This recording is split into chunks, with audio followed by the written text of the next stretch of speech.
Hello. I hope I'm broadcasting. I hope I am. Time will tell. It says I am. Oh good, we are. Marvellous. Grand. Okay, so hi everybody. Welcome to this little stream. Going to be about 2 hours long or so. I'm not going to take a lot of your time with this, but thank you very, very much for joining me. This is going to be a stream based around a setting that I have created called Iiosia, and yes, that's double I. What we're going to do within this stream is basically have a bit of a chat about the setting and stuff, and where I'm at with it, and about writing and such in general, and where we can sort of like take things. We might be having a chat with another chap on here called T. Morrow. There he is. He's just popped up. Sorry, I'm just putting a jacket on. He, oh, the video crashed. Well, for him at least. I'm going to keep going and hopefully everything will be fine. Good. Okay. Yeah, he's working on something as well. I might pop on to tell us about that to save me just blabbering on for 2+ hours about me and my thing. But I do want to talk about generally about writing and stuff as well. The reason I'm doing this is for motivation's sense, basically. If if people can you know, ask me questions and stuff about it, and get me sort of interested in the project. Well, not really interested in project again, but you know, it's getting me think about different things or whatever, or getting me thinking about it, like, you know, period would be like grand and stuff.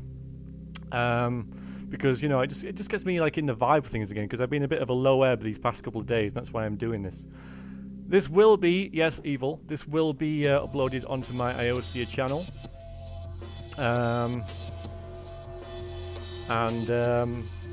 So you can watch it there, if you so wish. When, you know, obviously I have to record the thing first, and then it will be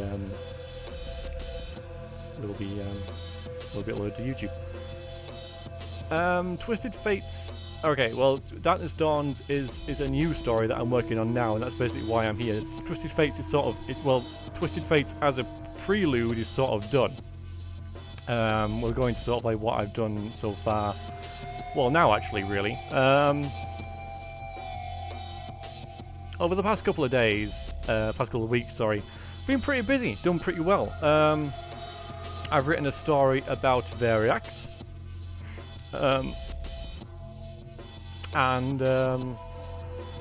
That was about 50,000 words. So, thank you, Sajamas. Yes, he's one. Well, I might as well put it on here as well.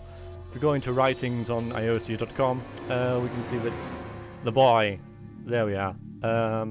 That's currently in first draft mode, and I finished that about a month ago.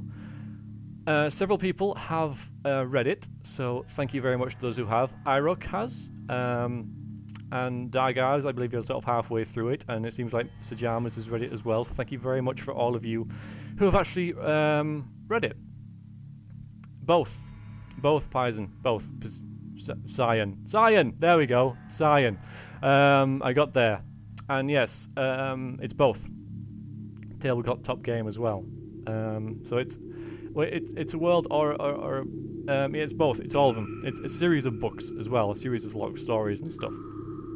But yeah, what I want to do is basically just get a whole lot of stuff and bundle it together. It's fine tomorrow. It's fine. You don't have to be, you know, you don't have to be au fait with everything. So I finished that. I finished The Boy, and I'm getting some feedback of that, which is great. It's fantastic. And then last month, what I did was, as part of the IRPG, Iiosia role-playing game thing, which is here. That's the pen and paper thing. I ran a game of that last month with a group of people from work, which is really nice. And through that, I then finished this, the Cold Kiss of Vengeance, which is a module for that. So it's like you know, an adventure you can play through using the system that I've built. So you can download, you know, all that, and you can it's all. I won't go scroll too far down because obviously spoilers and stuff, and but you know, stop reading now, GM only and all that. But so I've written that, and that is that's no small thing either. That's, you know, it's reasonably big. So I did that, and then I sort of just kind of like potted about with different things here and there. And what's happened is I've had 2 weeks off work, and I work in a warehouse for a major company, doing quite well. Thank you, Hercene.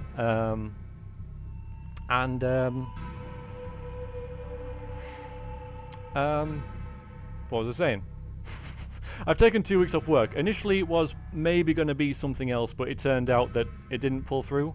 So I've got 2 weeks off work, and so I decided to take the 2 weeks and maybe write something.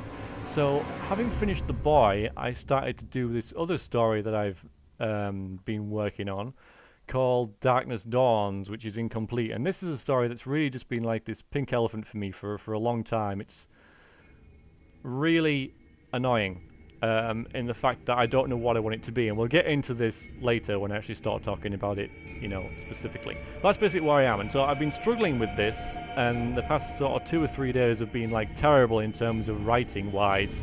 I've you know, not really written much at all, and I did really want to. Feel like I'm wasting my time off if I'm not doing something with it, you know. So so that's where I am. That's where I am with here. Okay, so number of questions within that. So yeah, I mentioned about me working in a warehouse. I'm doing pretty well with that, so that's nice. Also, what font is that? What in here? I don't know. It's just a font. It could be Arial. I'm not even sure. Is the system, somebody asked, is the system finished? I think it was Scion. I would say yes, it's workable, but it's always like improving and stuff, because it was just me who made it, and I've played, you know, a number of games with it, but not everything's been tested within it. And because it's such a massive like thing to do, is to create an RPG around Dungeons and Dragons. You see how big the Dungeons and Dragons rulebooks are. That's just because they get so in depth the more and more you play them and stuff. Oh, you mean the RPG thing? Sorry, this. Let me see if I can remember. I will look it up for you. Oh, if I can. Sorry, yeah, it's the Cold Kiss of Vengeance you were looking at, isn't it? Where is it? This. What font is that? I will. Remind me. Send me a PM and I'll let you know. Am I going to get any of my writings published anytime soon? No. I'm really not. I can't even really say that I have... Yes, that I've properly finished a story. I think, like, if we go into my writings thing again, I'm going to this. There's 3 things in here. Well, 2, really. There's The Boy, and then there's Darkness Dawns, and then there's Twisted Fates. Now, Twisted Fates is about at sort of second draft level. There are things that I can change within it. It works well as it is, but I wanted to move on from that, and Dygard knows this because he took me through quite a lot with this. He's almost my editor, you know. How can you have lag? No? You mean in the sound? But yeah, that's sort of like, I mean, it's second draftish, but I wanted to move on. And so I've written The Boy, and that's first draft, pretty much. And that is, and that's where I'm at. And then Darkness Dawns is sort of like half written and stuff. So that's basically where I am with it, in terms of, you know, why I'm doing this. Basically to hopefully get me to finish Darkness Dawns, because Darkness Dawns is, I know the entire story. I know what I want to do with it, which is frustrating. Like I've got it now. I've written in the blog, which I update monthly, by the way, and I've written here about certain things, and one of them is this, what I'm doing. It's how it's a mess and stuff, but I've got it cleared up. I know what I want it to be now. I figured all that out. I figured it out during the week, and I thought, yes, I know what I want to do with it. Now I should be writing it. And I sat down, and nothing happened, and it was really, really annoying. Thanks, Zion. It's well, a lot of them are just they're just work in progress, I suppose. I don't know whether Darkness Dawns is going to be the actual title for the book, because it started out as something else, did Darkness Dawns, and then turned into something else. So I don't know whether it's suitable anymore, but it's what I'm calling it for now.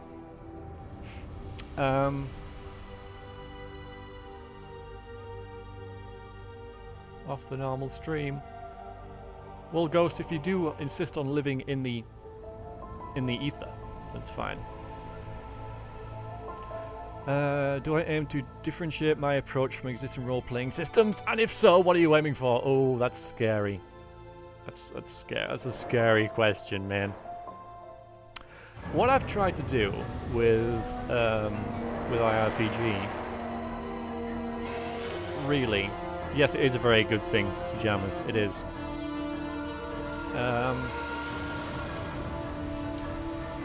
There it is. Is to try and create a system that's... I'll just have it... Can I have it scroll slowly, automatically? I can't, can I? That's if I was looking at a PDF, which I could do, but I don't know whether it's worth it. So I'll just gradually just use my mouse wheel to scroll down, so you get an idea of what I'm... There's something to look at while I babble on.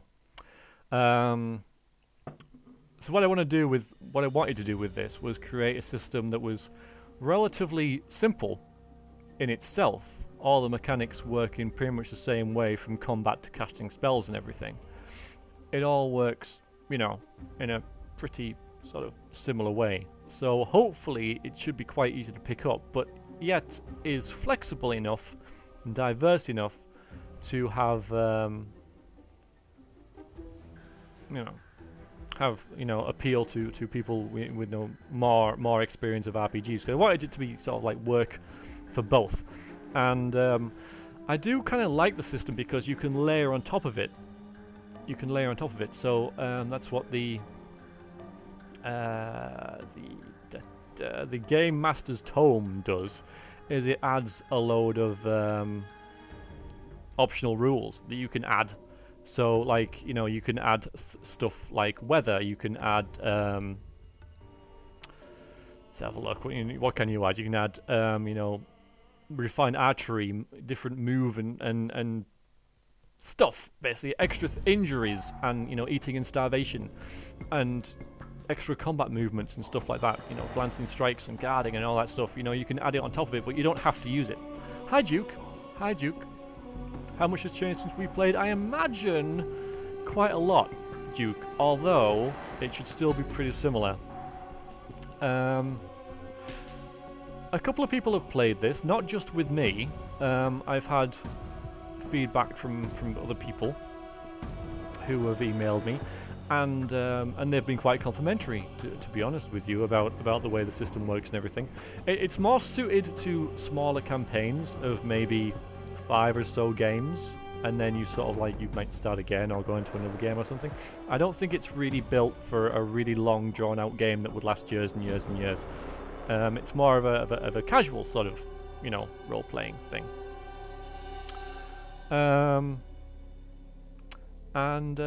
So that's where I'm at with it, and I think that it does work. And like I said, there are issues with it. I've had people saying this shouldn't happen and stuff, or things need changing, things need rebalancing, and blah blah blah. But yeah, we'll see what happens. We'll see what happens with that. So never had good games lasting years. They can do, with the high fill, with the elite. The real elite sort of RPGers, but I really don't think IRPG is built for that. So. You know what, boss? I like you. You got a lot of questions. You know, you're a good man. You're a good man to have around. So, what aspects of the RPG system are you most happy with? Which ones do you feel are harder to fill in, and why? The hardest thing about making a role-playing game system, by the way, guys, and I don't know if anybody else has tried to do it, but the hardest thing to do is balancing magic and combat. That's really difficult to do. To get, you know, magic's utility and damage balanced with just combatness. You know, that's you know, that's kind of the hardest thing that to do, really.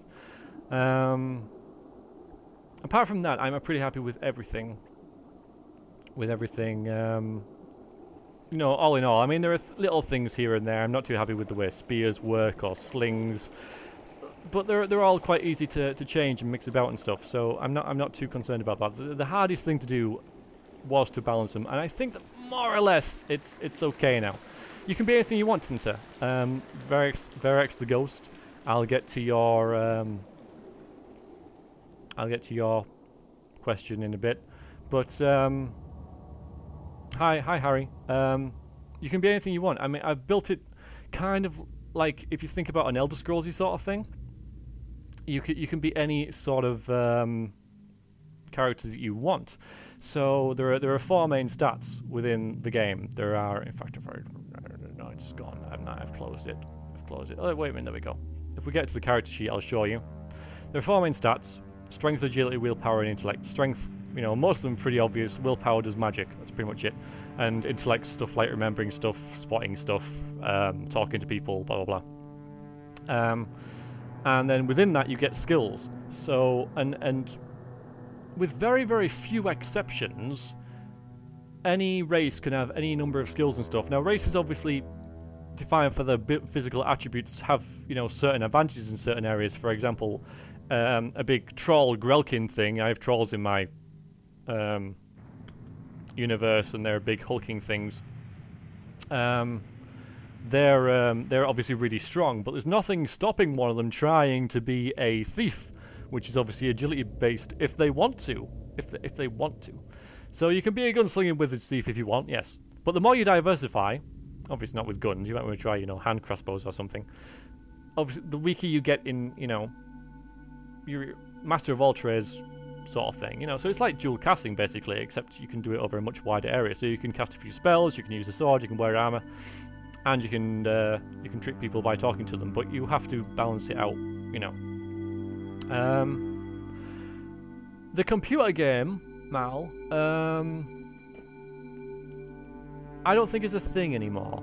You know, I've in fact the last update is to say that I've taken all of the computer game stuff off, because it's been a year since I've heard anything about that. So I have I've sort of removed that.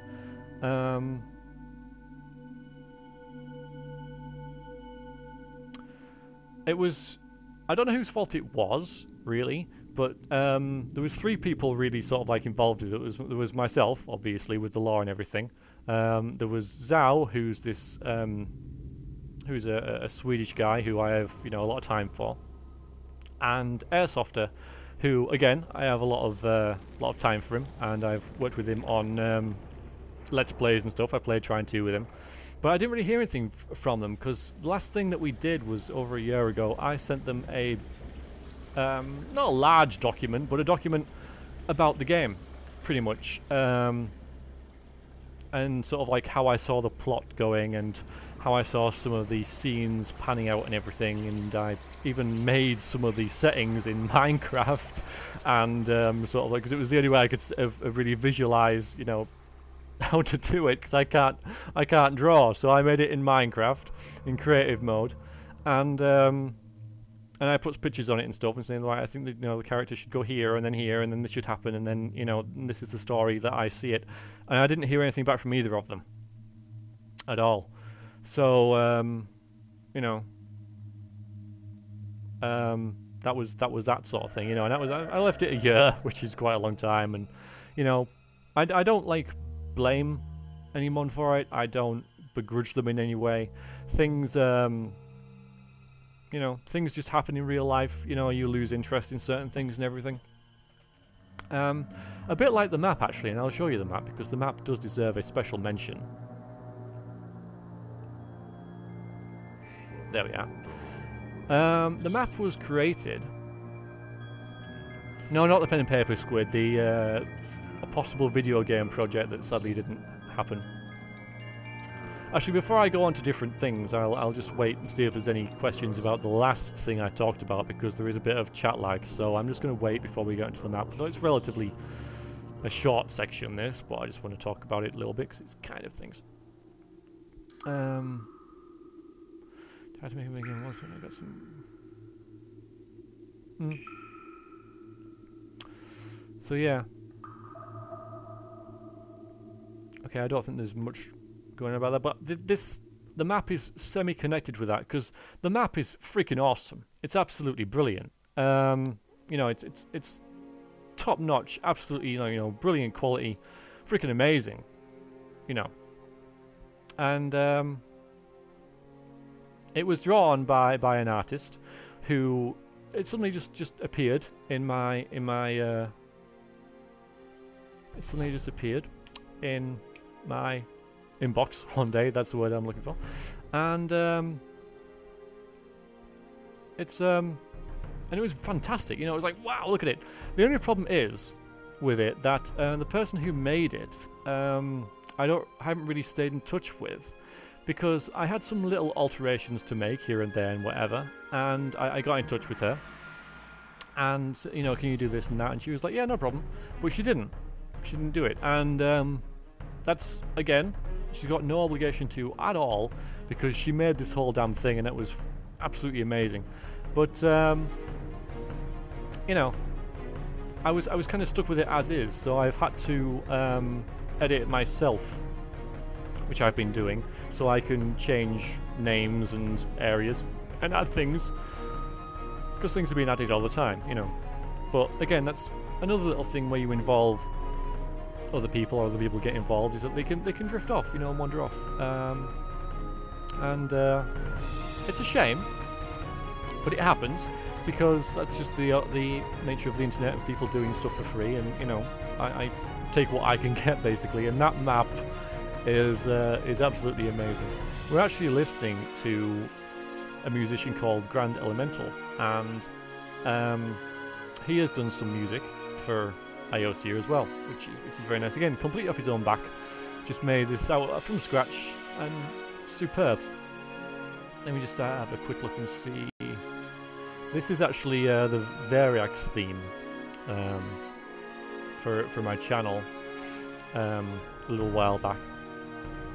Now the chat seems to have stopped, so I don't know whether things are broken or whether people are just mesmerised with what I'm saying. Also, I need to put this away behind there. But yes, apparently it's still working. Look, it's still working. But yeah. Oh, there we go. I don't know whether you all just stopped talking or whether it broke. Yes, Pathogas did, as did Kikoni. I just mentioned Grandamountain because he was just like there as it was playing. But yeah, so it's great when people do stuff. I love it. I love it when people do stuff for me. You know, I'm eternally grateful to them. I thought you were all listening. That's great. It was like just sit there listening. It's nice. Thanks, Duke. Yeah, it's good. It is good. You're right.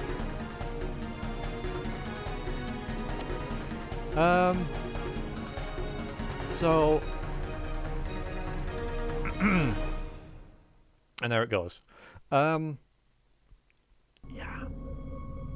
So I could talk about Darkness Dawns if you like, but if anybody like has any sort of like questions, like general questions about the role-playing system, about the world, anything like that, I think it's still there, Squig. It's all good. Then now is the time. I suppose now is a good opportunity to ask it. We've gone for half an hour so far. I don't know how I talked for 2 hours last time. I might be pushing it a little bit, but I want to give you guys value for money as well, you know, by having a chat about stuff. But and I said this in the practice stream, and it's a little late to say it now because I'm quite away into this, but I'm quite self-conscious about doing this sort of thing because it's all me, and at least when I'm playing a video game, it's about the game, it's about the story, it's about the character I'm playing. Now it's about, this is what I've done, look what I've done, look what I've written. Of course we are talking about the music and the artwork and everything, but it's like it all revolves around me, and I'm a bit nervous about it, but I wouldn't do this unless I really felt I needed to. Okay, so it's a classless RPG. Yes, it is. You can be anything you want. Though you are somewhat restricted by the race that you play because they do fall into certain archetypes, but you know, you can work around that if you so wish. The setting is medieval, scene. And to answer your question earlier, no, you can't be in the game because you belong to a different universe. Greedy god, you. So this is predominantly something. I'm gonna just find the map, you know, so you guys can look at it a little bit. How in depth the world is. I know you could, like you said, you could look at the website yourself, but I'll tell you, not as much as I would want it to be. But it's always happening. I know you can't play a lich. Sorry. I know that's something that, well, you probably could if you really wanted to, and you know your dungeon master agreed to it. You could write the rules where you could be a lich because there's a lich in the bestiary, so you could translate that to a character. And yeah, I was going to get the map up, wasn't I? There you go. Can I move around this? Okay, so we'll just scroll like that. There's no space dinosaurs. No. Do I have a pantheon? Yes, I have a pantheon. There are gods within the world, mostly derived from the planets, and but there certain races have their own different gods. I need to work a little bit more on religion stuff. I need to work you could be a Kenzar, yes.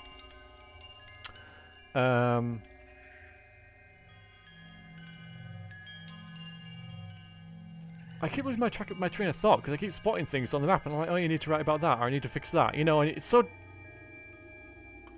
Yeah, I mean, what I was really hoping to do with this setting, and I don't think I've managed it, to be quite honest, is to have a post-apocalyptic fantasy world. So imagine, like, before everything was wonderful and glorious and everything. And then, boom, war happens, strife, panic, anarchy. You know, mountains fall, kingdoms crumble and everything. And suddenly, you know, everything's knackered. And then this world comes from the ashes, basically. That's what, and so it's like, not necessarily sort of like Fallout 3-ish, because, you know, it's not nuclear radiation and stuff, but evil magics are everywhere doing the same thing, and you know, warping things and stuff. And like, you know, Magador here, you know, that's wrecked. It's got, you know, it's just a bunch of city-states warring amongst itself, and we have Aun over here that's completely insular within itself and doesn't really like talking to anybody, but it's a little bit Third Reich-ish, if you think, you know. And then we've got Rune up here, sorry, which is the major big powerhouse. It's like America. But that's the thing I'm least happy about, actually, is Rune, because Rune's very much like the Empire of the old world in Warhammer. Yes, the apocalypse was a sundering, yes. But no, there's no gunpowder, pistols, or rifles.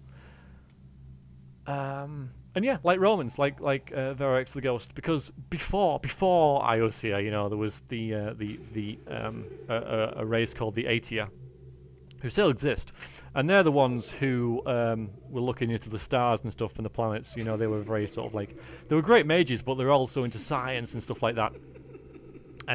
But yeah, they were into astronomy, and they found the planets and they named their gods after them, and you know, that sort of thing happened.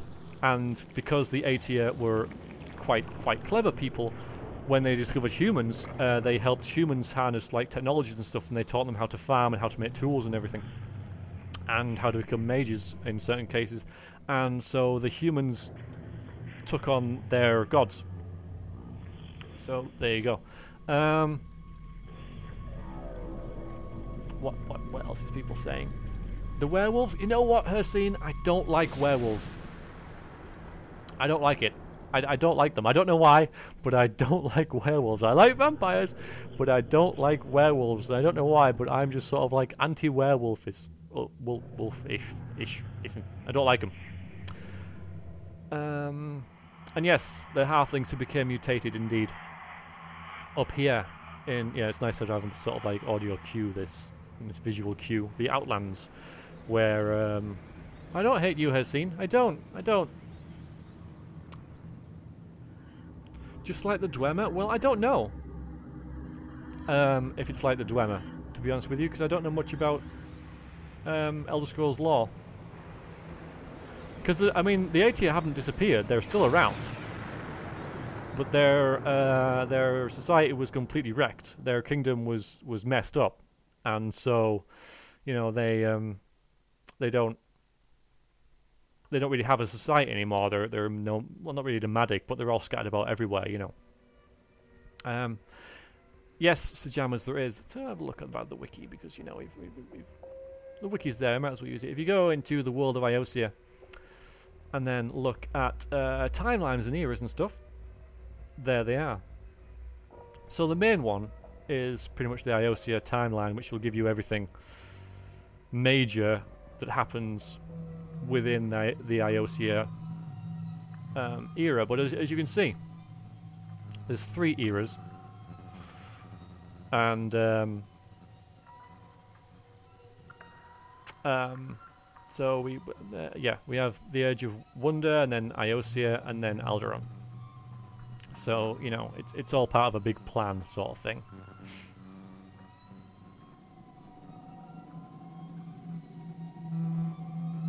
Who made the map, Kermit? A user called Avarice Ball made the map. Don't think anyone you would know.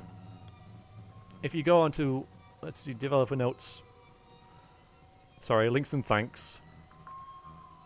Yeah, there's no link. There's no link because you know, if people have made pictures for me and they give me a link to, like, you know,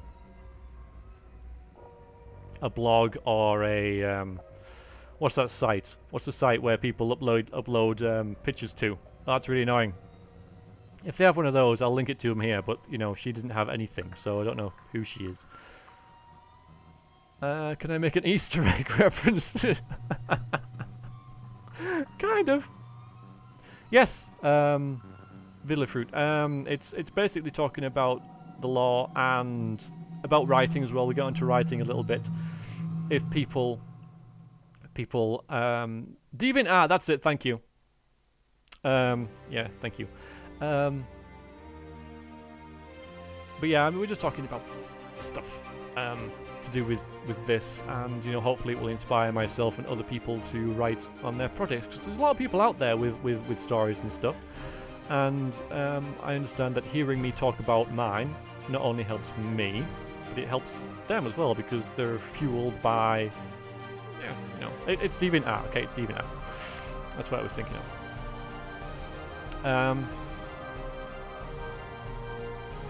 But yeah, this was made by some anonymous person who's very, very good at drawing maps, it seems. Since the last stream, I've also changed the town up here from Fenris to Fang, because Fenris was the home of the Space Wolves in Warhammer 40,000. Didn't realise this. Maybe it was like subliminal, not sure. But so I changed it to Fang, which I imagined as a great big sort of like volcano that's half exploded and stuff. And it turns out that Fang is on Fenris. So what can you do? But I'm sticking to Fang. But that's just like, I can't get away from the Space Wolves thing. Ah.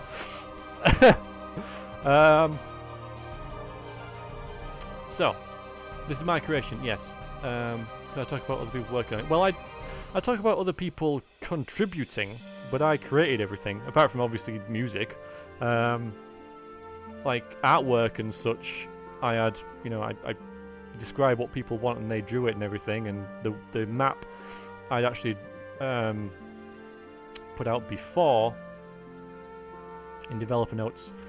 There's a couple of different maps. There we go. As they developed, that was the last one that bears mentioning, which I did in a. So it's the same. It's the same map.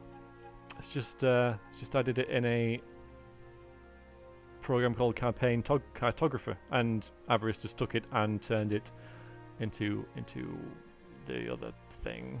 I've got so many tabs open there. So.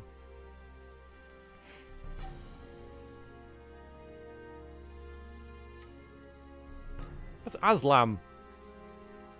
Omnipotence. Omnipotence. That's Aslam, isn't it? The name of the lion. It's very hard to get away from what other people have created. I will say that. Perfect example earlier when I was talking about the Iiosia. No, I didn't make the map. It was made by somebody else who sent it to me. Sorry.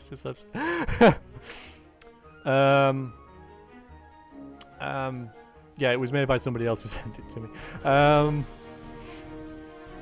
What was I going to say then? Oh yeah, perfect example. We're going to talk about the Iiosia and how their civilization died out, and then they were sort of like helped humans develop. Somebody was saying, oh, it's just like the Dwemer. People can always like find stuff they already know and stuff that you try and make up, and it's semi frustrating. But at the same time, it's like, well, I'm obviously onto something if someone else has done it before. But then again, it's also like, well, it's obviously not very original. But within fantasy, it's very hard to be original, I have to say. All my stories play in this world. Yes, they do. And both, actually, Python, the world does grow over time. And a lot of times when I'm writing, stuff just appears in the world. I need something there for the story, therefore it suddenly appears. Then I add it to the lore. And equally, it can happen the other way around, is that, I'm creating the lore, and suddenly there's a story based around something that I need to happen, within the lore. So they're mutually sort of like inclusive, as they just work to themselves. So John Wright is not okay. It's not an uncommon name. You're gonna have to. I mean, come on. There's like 7 bazillion. Sorry. How many races are there? Squid folks? No squid folks, Tenator. But maybe there's some lizard folk and such. There's I mean, we can go into down here and we can see all the different sort of like categories of races. The high races, which have their they're capable at least of creating civilizations and stuff, and then demi races, which are a little less so, and then beasts, demons, and undead. And these are all being added to constantly all the time as well. So I think what my universe lacks is some sort of like generic monster akin to a goblin. Sorry, squid, no squids, because that would be kind of handy to have. That there's Cthulhu. I know it's Chakath. It's different. It's different. It's not. No, it's not Cthulhu. It's completely different. Although the name was a lot more similar until I changed it. I couldn't help it. But it conjures that image, doesn't it? Yeah. I need some sort of generic monster to throw into underground places. I need to have a reason why they're there, and I need to that I haven't already used, and why they should be so widespread. Murlocs, yes, Murlocs. So yeah, it's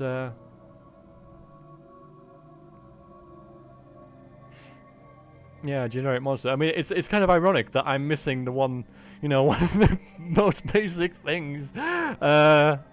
But maybe then again, maybe that's not such a bad thing that there isn't a generic monster. Maybe that's what, you know, makes the world somewhat unique. That there is no orcs and goblins. And I was determined not to have orcs and goblins in my universe. So, yeah, you know, what's the purpose of you wanting there? Basically for IRPG. Because the dwarves as well, and this is going to ring very familiar, because this has been done 1,000 times. The dwarves had a mighty kingdom, and it fell into ruin due to earthquakes. And their mighty holdings have crumbled, and there are lots of, you know, lots of treasure buried underground there. And I need something possibly infesting these places so that people can't just go over there and, you know, and nick all the treasure that that the dwarves have made. And yes, Duke, pretty much it is something to do with IRPG as well. Yeah. Yes, they didn't dig too greedily actually. They didn't. That was something else. The dwarves are actually okay in mine. They were good guys. They did their best. Dwarves are always an issue as well. I'm gonna just talk about dwarves for a bit because they're quite difficult to make your own. I have done my best with this, even though I don't think it rings true within the wiki articles, because I think there's a lot more to them than I write down. But it's hard to make dwarves average. Sorry, not average. Not average. Unique and different, and yet still make them dwarves. Because people have a pre-sort of designed thought about what a dwarf is. How many what dice for IRPG? You need 10-sided dice or pack of cards. That works too. Because I know not everybody has 10-sided dice in their house. I have many, but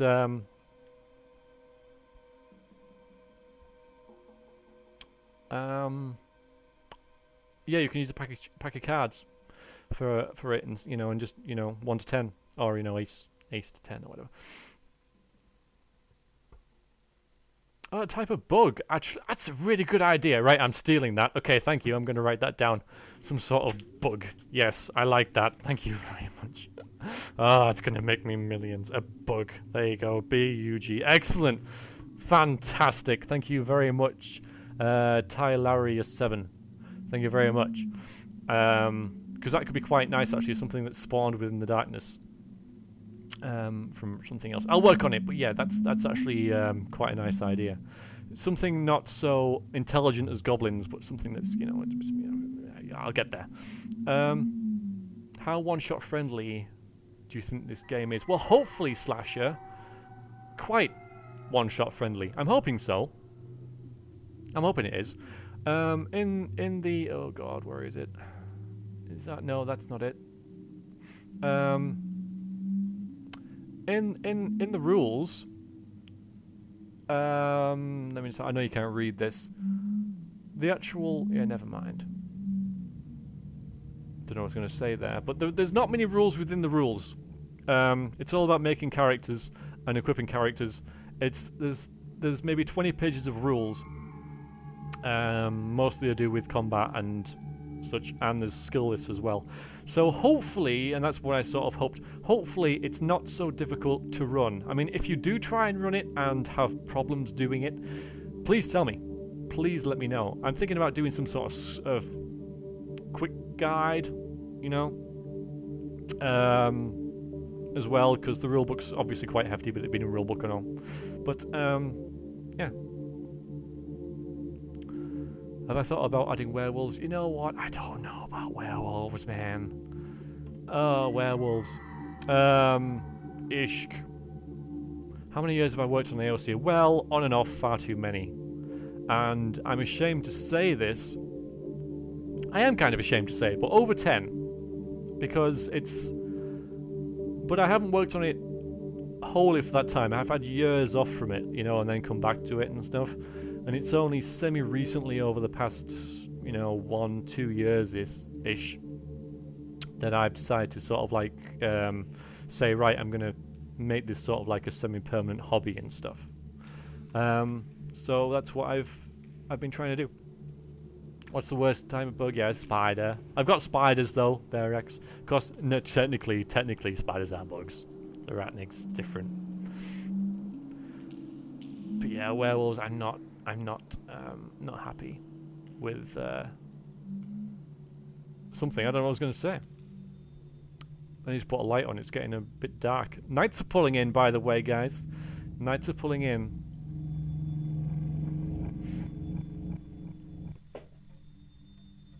I keep losing my train of thought. That's really annoying. Because I haven't done anything all day, and that's what's frustrating me. You know, I sit down and Should we get on to writing? I don't know. Should we move on a little bit to you know, the meat and veg? Because this is all nice talking about random points here and there. I like it. I do like it. I do like it. I like people asking me stuff, and I actually like having answers for them as well. I like, you know, because at some point, yeah, it's definitely an interesting thought, Kermit. You know, it is nice to have answers for things, because there was one time that I wouldn't, and I'd be like, oh, I need to add that, but now I say there is something on there at least. A load of it is needs to be updated. It needs to be added to and stuff. It's very just bare bones at the moment. The entire wiki is bare bones. But the more I write, the more I need to write. It's very. Well, thank you very much, Trellius. Sorry if I'm getting your name wrong. It's just very difficult to. You'll never finish. You have to keep going. You have to keep writing. You know, more, because the more you write, the more you add, and the more you add, the more you write, and then, you know, it's just, yeah, I don't know. Okay, so writing. Okay, well, that's why I'm here. No, I'm not going to write live. That would be horrible. Writing is a very private thing that you need to do as you delete pages at a time, because it's all wrong.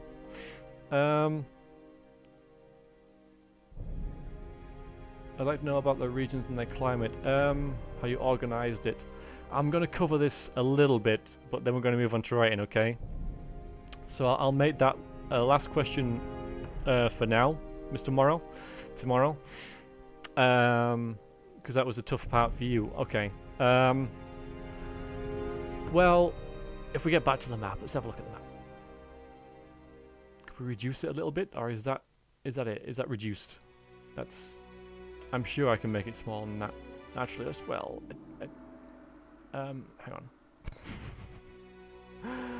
Okay, this is as good as we're going to get it. I'll just zoom up on this actually. I have a background in this. You've seen it all finished. Yes, Varex the Ghost, you can. What's the point of writing this stuff, Madness? Well, I know who you are. And the fact that you're still here shows that you've, you know, you've failed. But what's the point of writing a book? You know, what's the point of making a film? You know, and you can say, well, you know, this is never going to get anywhere. It might not. It probably won't. You're quite right. But it's something better to do than troll web pages and chat things on the internet, isn't it? I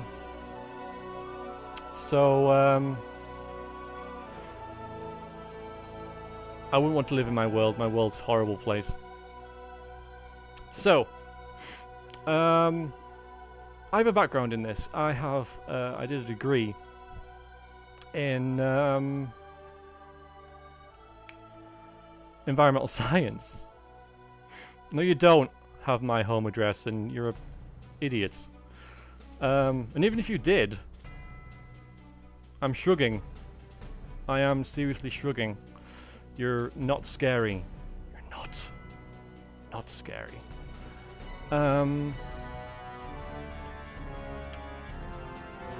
So I have a degree in environmental science, so I sort of like know vaguely how climates and stuff work. And so that gives me a head start and sort of thing.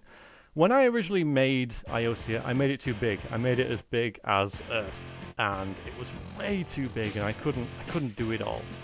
No, I tend to be generally, you know, troll free. So it's a bit of a shame, but what can you do? So I reduced it to the size of Europe. So this is the size of Europe. So I already have my climates fixed, because if I take Europe as a base, up here we have sort of Scandinavia, you know, and then down here we have sort of like a British sort of climate and stuff. Obviously it does depend on the whole world as a whole and that, but just as a base, that's how I've sort of done it. So here we have the temperate sort of climate down here, and then we get down towards Spain, where it gets a bit warmer, a bit hotter, and then Africa down here. That's how I have my climates. So it's not, you know, it wasn't difficult for me to sort of think, right, that's a hot place, you know, there's a semi-cool place or whatever. So, you know, that's sort of like how I did it. I based it on something I already knew. And the old adage, which actually leads nicely on to what we're going to be talking about next, is write what you know. Oh, one last question about dragons. There were dragons. Here we go. Done before. There were dragons, rumoured to be wiped out, but are they going to come back? Who knows? I gotta stress, I wrote this before Skyrim. I wrote it before Skyrim. But obviously the Elder Scrolls lore was written probably before I did this, but I was probably unaware of it before then anyway. But yeah, dragons kind of buggered off after the cataclysm, the thundering, and I'm not sure whether they're actually still there or not, to be quite honest with you. They did exist, and now they don't. But they might be one left, two left, I don't know. But they're in the bestiary for IRPG, but I put them there sort of like for comparative purposes. But, you know. So, writing. Bethesda stole my ideas, yes. All these ideas are actually registered with like a proper company. You know, I had them not copyrighted, but you know, they're protected. So if any of this appears anywhere, I can prove that I did this. Not only obviously by the live streams of me doing this, but you know, I send my documents to somewhere that sort of like, you know, say, right, this is yours sort of thing. So obviously not the broad ideas, but you know, the ins and outs of it. You know, it's definitely mine. I don't know why I mentioned that. It just seemed to be, you know, suing Bethesda. I don't think so, but you know, I'm on the ball with sort of that sort of thing. So, writing. I know, Emmys. Do I need help for writing? I don't know. No more than any other writer, my friend. I know I've read a lot about writing. Yeah, diegarbs. Here we go.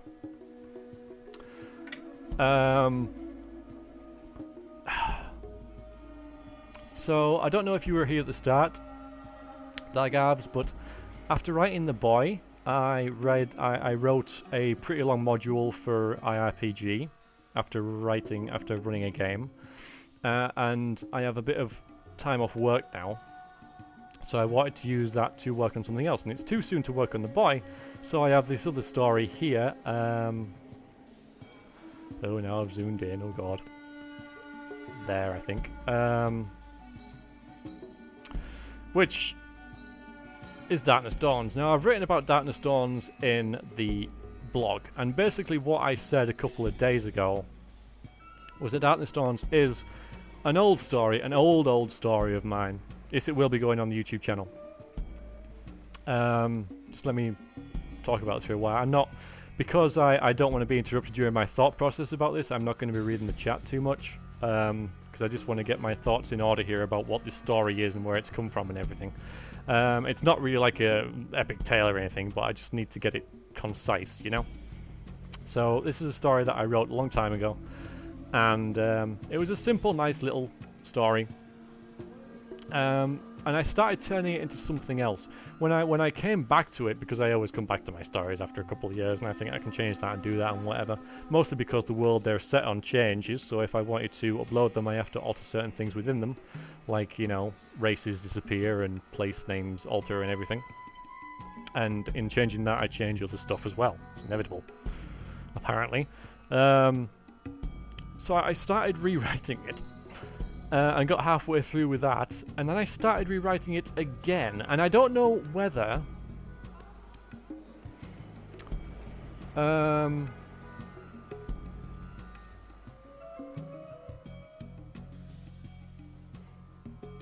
don't know whether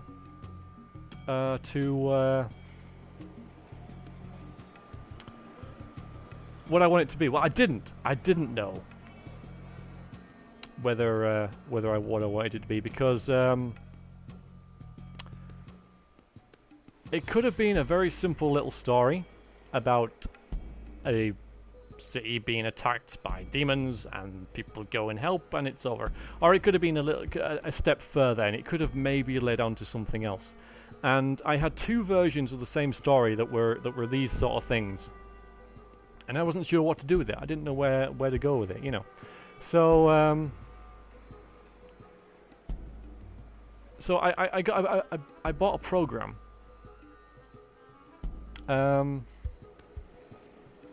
and it's I'm gonna minimize some stuff here for you. I bought a program called, hang on a minute, that is it, but I need to alter some stuff with this. Called I need to get rid of that. No, not that. I need to get rid of that and that. Put this up. Scrivener. Something like that.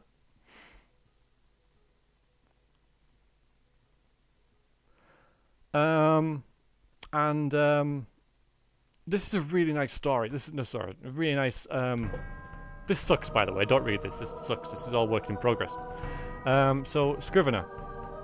That's what I'm going to call it. It might not be the way it's pronounced, but that's what I'm going to call it. And this lets you. It's a really nice sort of organizational tool, and it's what I bought to do this with, because I got two versions of this story in here, and I've broken it up into chapters. And within Scrivener, you can do really nice things. So if I can I remove that? No, that's the wrong one. No, I don't want that.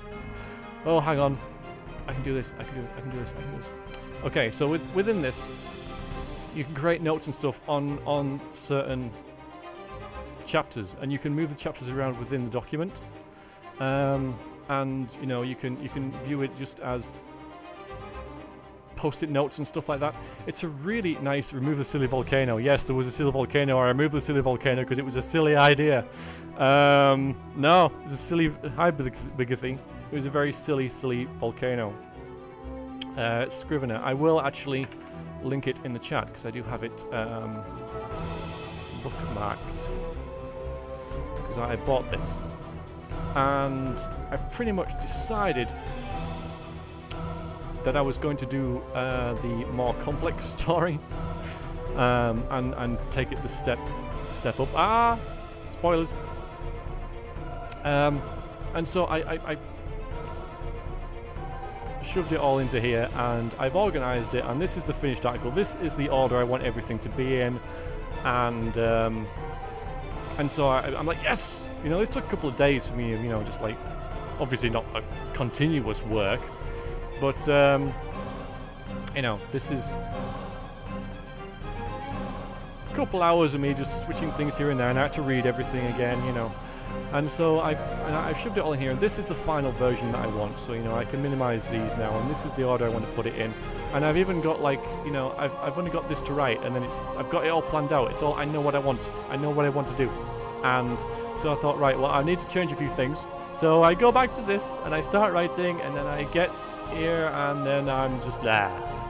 That's where I am. Boom. End of story. Scrivener is actually really nice, very nice little program. Like, you can have all your reference materials as well, so, you know, you can have that here, and you can split your screen up how you want, so I can have the map at the bottom, then here I can have the story, so if I need to refer to the map, it's just there. You can have stuff about certain, you know, I've just done things about certain settings, or, you know, stuff and characters, you know, all that sort of stuff. You can have all at once on one screen, you know, and if you're a bit stuck with stuff like what I was, that's really nice to get everything up. So, hi. So the more story, so I'm here, I'm with you guys now. I know I didn't really explain that too well. I never do. I never come across as eloquently as I would have liked. But that's, you know, the way of things and such. Maybe because I have all planned out already that the actual writing feels all mechanical and boring. Well, I don't know, because I've done this before, just on paper. You know, I've just scribbled down, so then this happens and this happens and this happens. That's basically what this is, you know, there's an attack and victory and then the end, by the way, which I don't think is too much of a spoiler because there's always an attack and victory. But yeah, that's so that's sort of like what that is. So I don't think it's that really. I suppose it might feel more mechanical because it's on a computer in text rather than scribbled notes. Oh, sorry, guys. More complex story being the one that starts in chapter 1 before you switch to Iana. Yes. Actually, the more complex story gets to Iana in chapter 3. And in the original story, Iana was the main character, whereas now she's not. Or she. And that's another problem. Because now, I've got these two stories going on simultaneously, like I've got a dual storyline going, which is nice. And I don't think either of the one takes precedence, but it's not something I've done before. But yeah, I've got, you know, two main characters, I guess. I don't know who the main character is. Maybe that's a big issue as well. But that's not what stopped me writing, though. Maybe I just, you know, it could have been burnout. Yeah, Scriven is very nice, Looper. Does the hero get the girl in the end, or does the girl get the hero? Maybe the girl is the hero. I like to, you know, mix things up a bit. But that's what I'm looking at here. I would recommend getting Scrivener. I mean, there's a 30-day trial, but I just went ahead and bought it. Because I told myself that I maybe should have got the 30-day trial, because I'd be like, I only have 30 days to use it and finish it. But I bought it because I told myself if I don't buy it, I won't use it, sort of thing. So, you know, if I don't, yeah. So, you know, I bought it. So rather than waste my money, I'm going to have to use it, sort of thing. It's a bit like the gym membership that I have. You know, if I don't go pay as you go on it because I'll never use it. Whereas if I pay monthly, I have to go because you know, otherwise I'm wasting my money.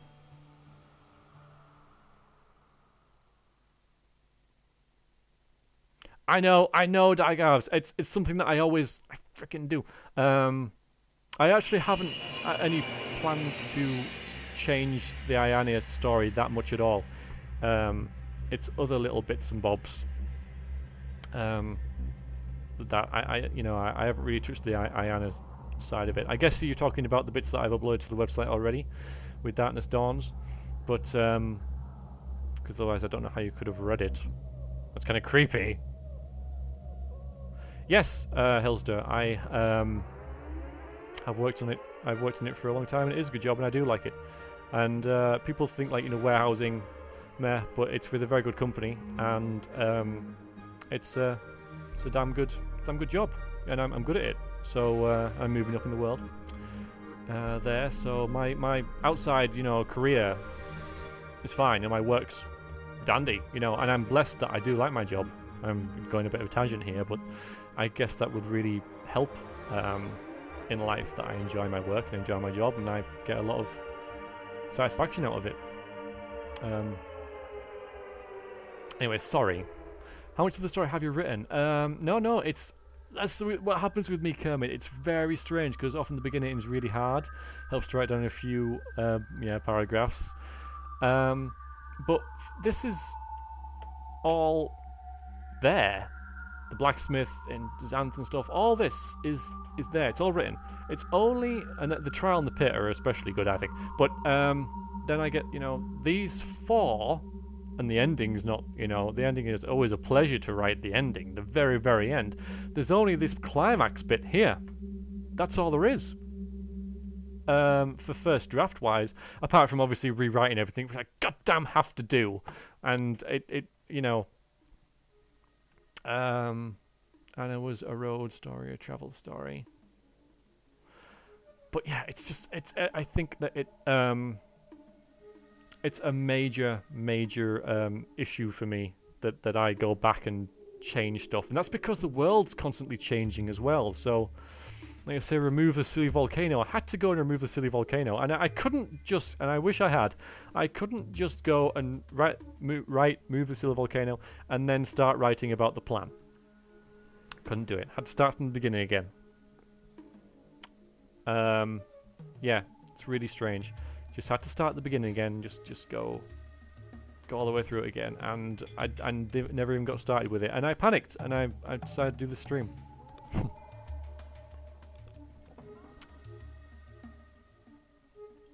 Off your story to HBO. Yes, I'm sure. I have no illusions about this. I mean, Dagav's going to be very annoyed at me about this, but I don't think I'm going to get anywhere with this. I'm writing this purely for my own satisfaction. That's where I am right now. I know it's pretty easy to stick it on like an ebook or something, and maybe like, you know, sell it on Amazon for 50p or something, you know, for Kindle.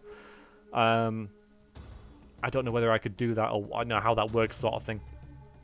But I you know, I know it's not going to be the next Harry Potter or Lord of the Rings or whatever.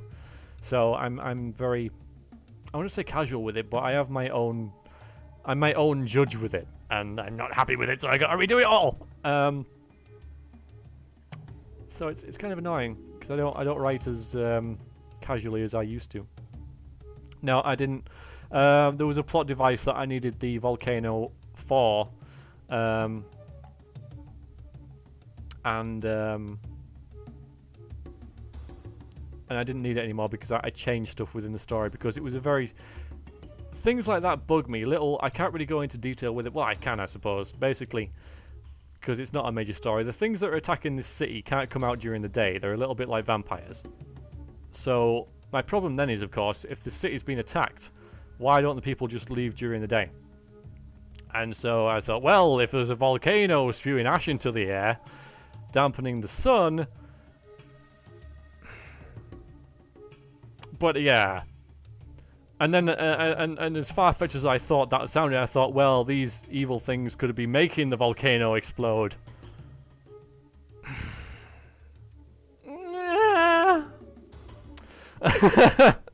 So I've got around it, which is a much more sensible way.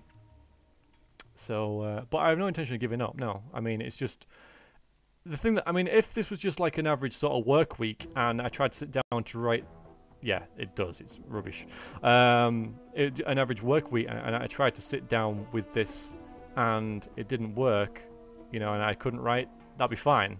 But it's because I'm not at work. So let's see. If you really want to fix that, you wrote years ago, you wanted to put, but don't Reddit the old. Damn you! I know. Sorry, Daggers. I know. Personally recommend going back to where it all started, reading folk stories from Scandinavia, Ireland, Britain, Asia. You're right, Calgach. The more you write, the more stuff you get from it. You know, the more you have to draw and sort of thing. Research. I do try and read. You know, I've trailed off there. Try and read. I haven't really given a recap of the story. Well, I haven't given a cap of the story at all, Ravengast. Great name, by the way. So I could do that. Because I'm doing it ad lib, I could just give away too much away. But then again, I don't think any of you really care enough to like, no, don't spoil it for me. It's like, you know, it's not like Game of Thrones or anything, is it? Like, no, don't tell me that. No, I can never watch that series because reasons. No, it's not a long eclipse. The original story started off pretty much as the city that's annoyed this underground race of beings called the Ta-Chi by mining too close to where they were lurking underground. And so they basically attacked the city. The city launched a daring escape mission to try and get help from a nearby town, or nearby settlement or whatever. And in doing so, that doesn't go right, but they do find help in the form of what was and probably still is the main character, and a bunch of people who probably could help better than the army could. Plus, he finds out something that that hastens his quest, if you like.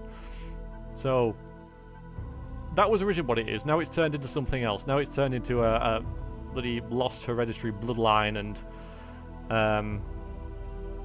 yeah, the dark pasts of ancient histories and all this stuff going on. So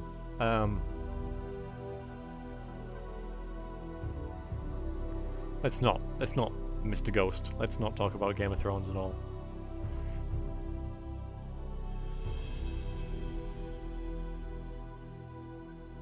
Did aliens happen? No, aliens didn't happen.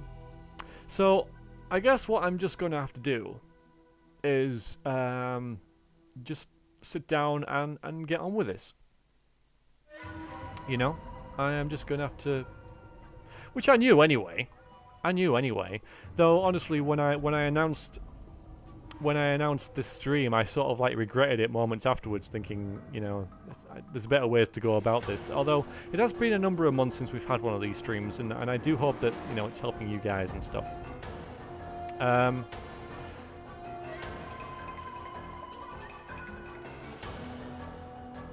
I want to take just before we maybe get Mr. Morrow on the call, and he can talk about his sort of like experiences with stuff, and we have a little chat with him. I want to talk about another thing that I've been recommended.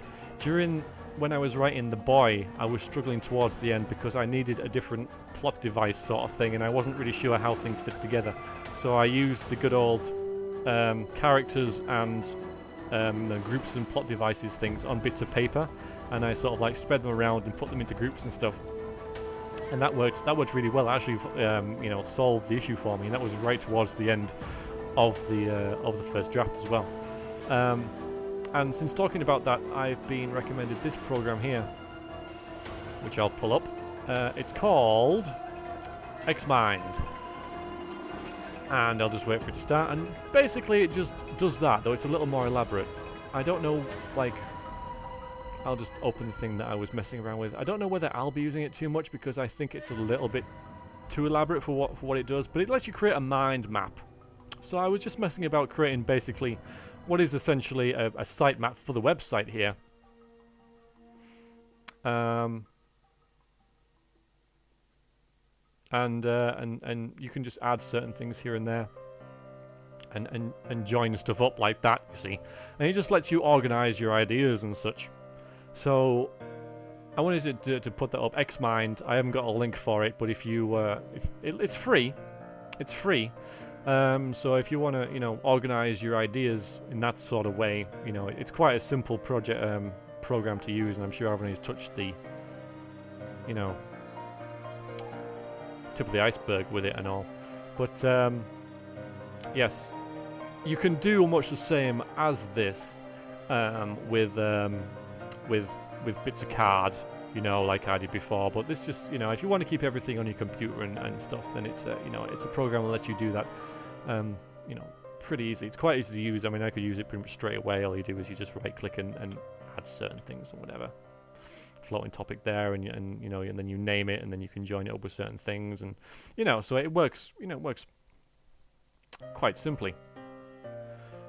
So I thought I'd mention that because it's a thing that could be used, and but Scrivener is the main thing, and I think it really helps because even if I hadn't got Scrivener, I wouldn't have got that far with the story that I'm doing now, because the Simple Siege version and Ionia's daughter version, which is the more complex one, they were so like intertwined and stuff. The writing was, this chapter would fall before this chapter, if I was to put them together and everything.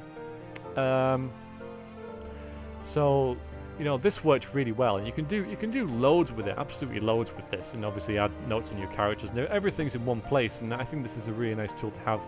And, you know, you can have synopsises and notes and everything and stuff. And we're just showing the ending there, but yeah. Nice. So this I would recommend. Yeah.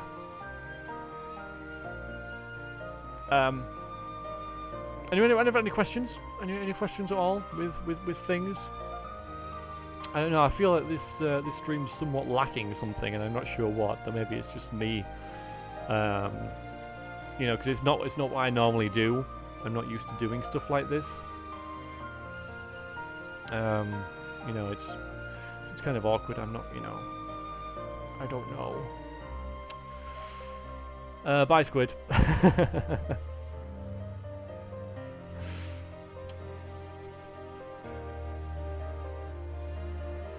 Yes, it is like in Skyrim. Don't get me talking about Let's Playing, because that's a completely different thing. I could talk for about 3 hours about Let's Playing at this point. There's quite a lot going on in my head about it. Maybe if I stop this stream and start another one, I could actually play some games. And I was going to say get drunk, but I don't have much beer left. God damn it.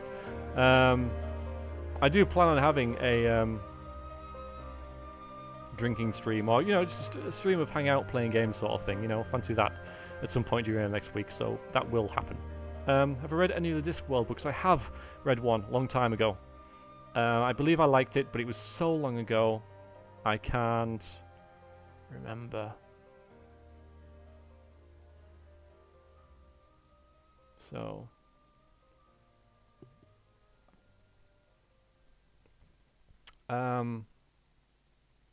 No, you bought it straight away. Well, bang. I mean, just want to say there is a free trial out there as well. You know, 30 days that you can do as well. But I don't regret buying it, and I will be using it again because I have notepads and notepads of notes. Strangely enough, and I just think it helps to be all, you know, in one place.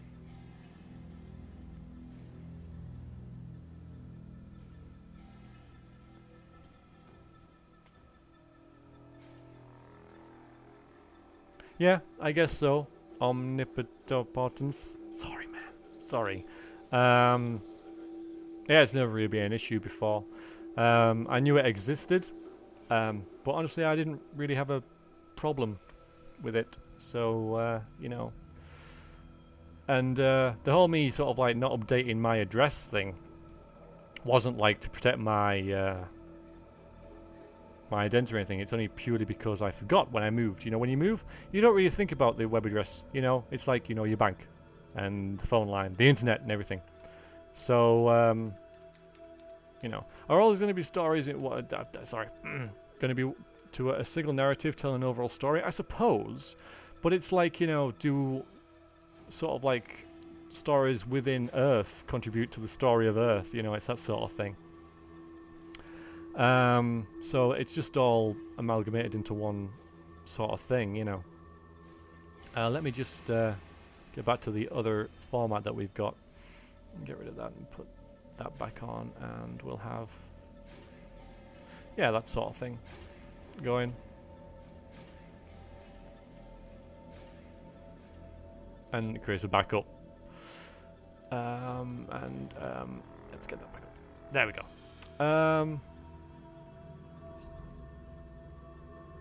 So, what was I going to show you then? Oh, calendars.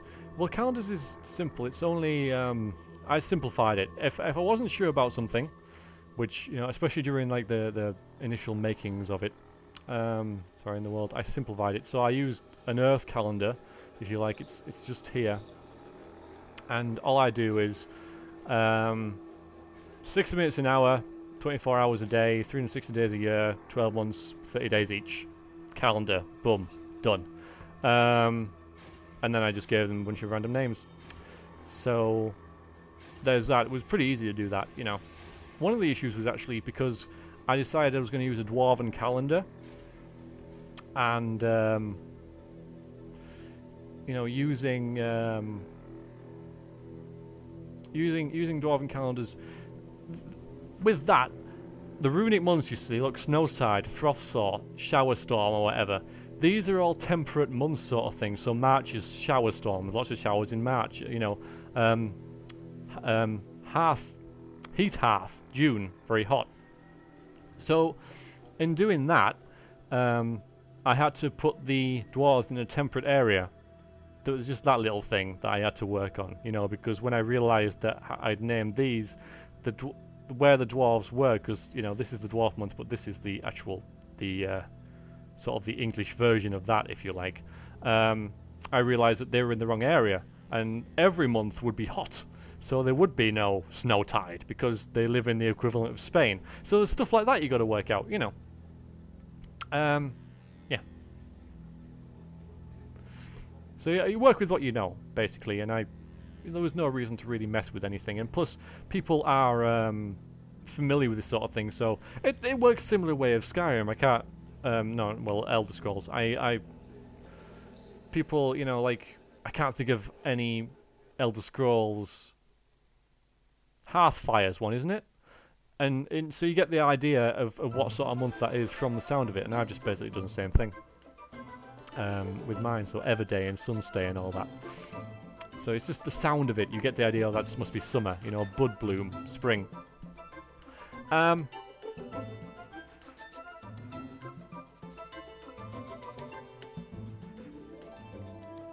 Yeah.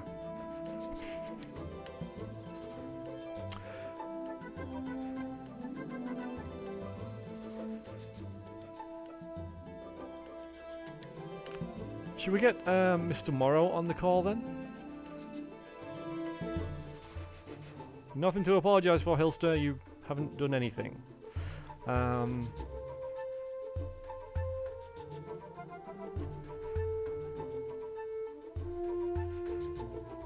Will Iiosia contain languages to a greater extent? To a greater extent, no.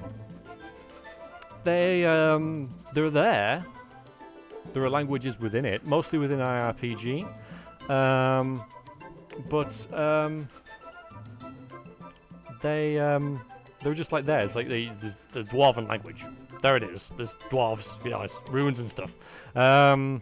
Same as, you know, the common runic tongue and everything. You know, it's just there. So the languages are in the game, but I haven't made them. So.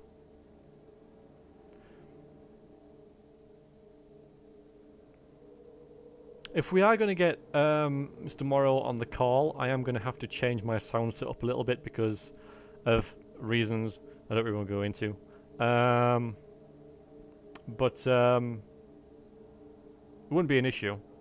Yeah? Okay.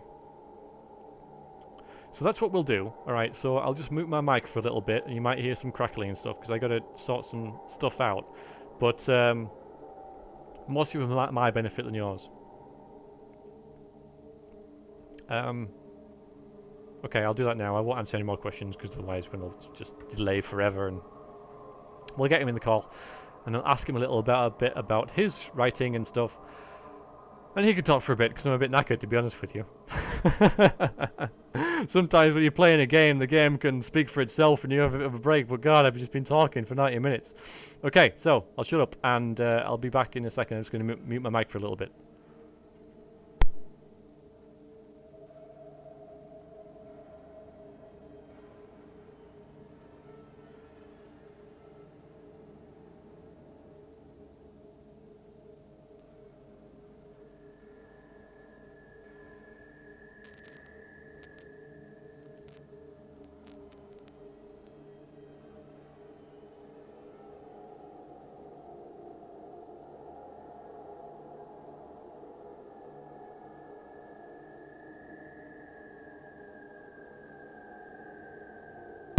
I'm back.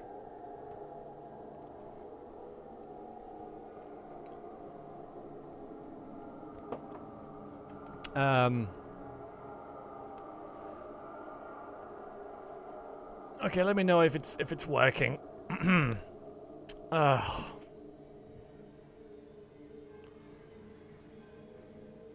I wanna stress that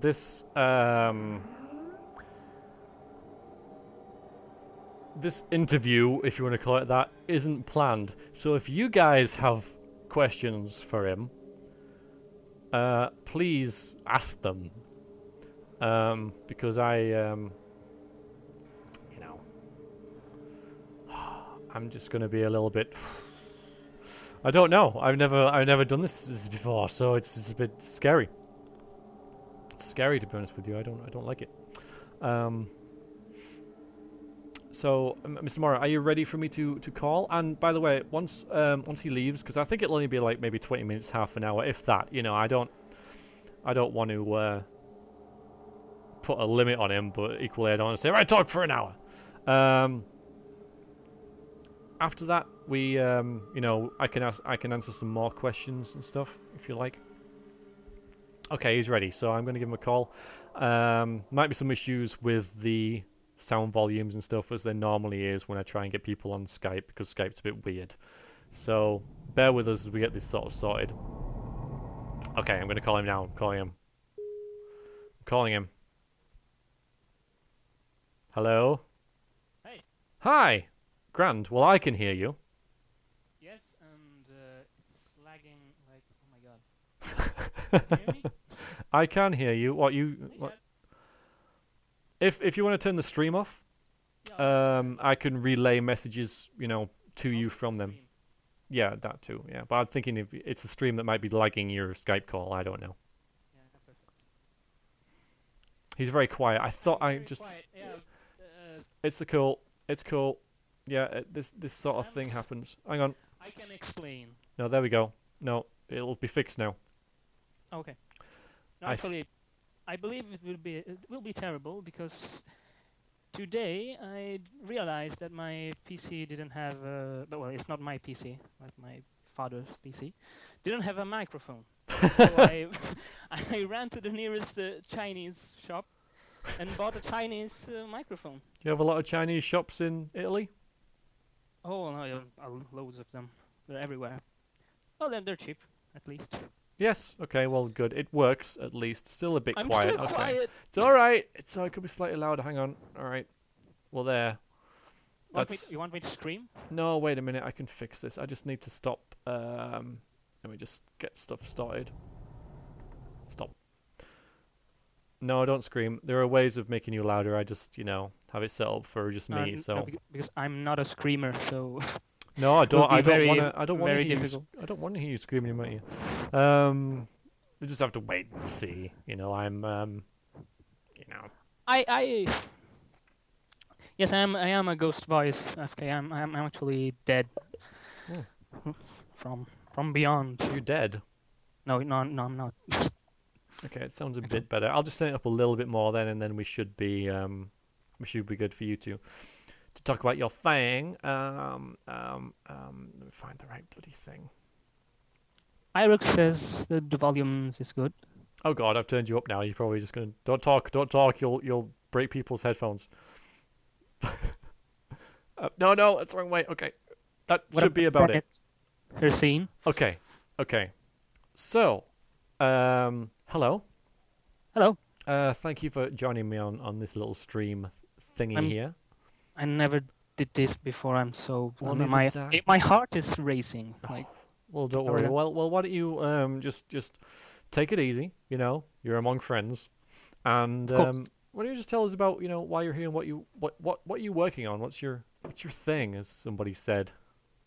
well, why I'm here? It's because I saw your video just in time when I returned from. I just came back from Iceland, which is incredible. It's like real life Skyrim. Yeah, I want to go there, but anyway, tangent. I highly recommend you. It's oh my god, I'm very inspiring, I imagine, to go somewhere like that. I never felt so inspired in my life ever. Nice. So yes, that's actually yes the most important thing. Maybe for if you want to get inspired. Actually, to me, traveling is if you have the money, if you can travel, see the world with your eyes. Yeah, and I guess you get different. Feel it. Yeah, feel the world, different architecture, different people and places and places, culture, food, especially. Hmm. And yes, I ate fermented shark, which is like, yeah, it's strange, but yeah, it's edible. But no, we're not here to talk about my trip in Iceland. well, I am interested, but I suppose we should.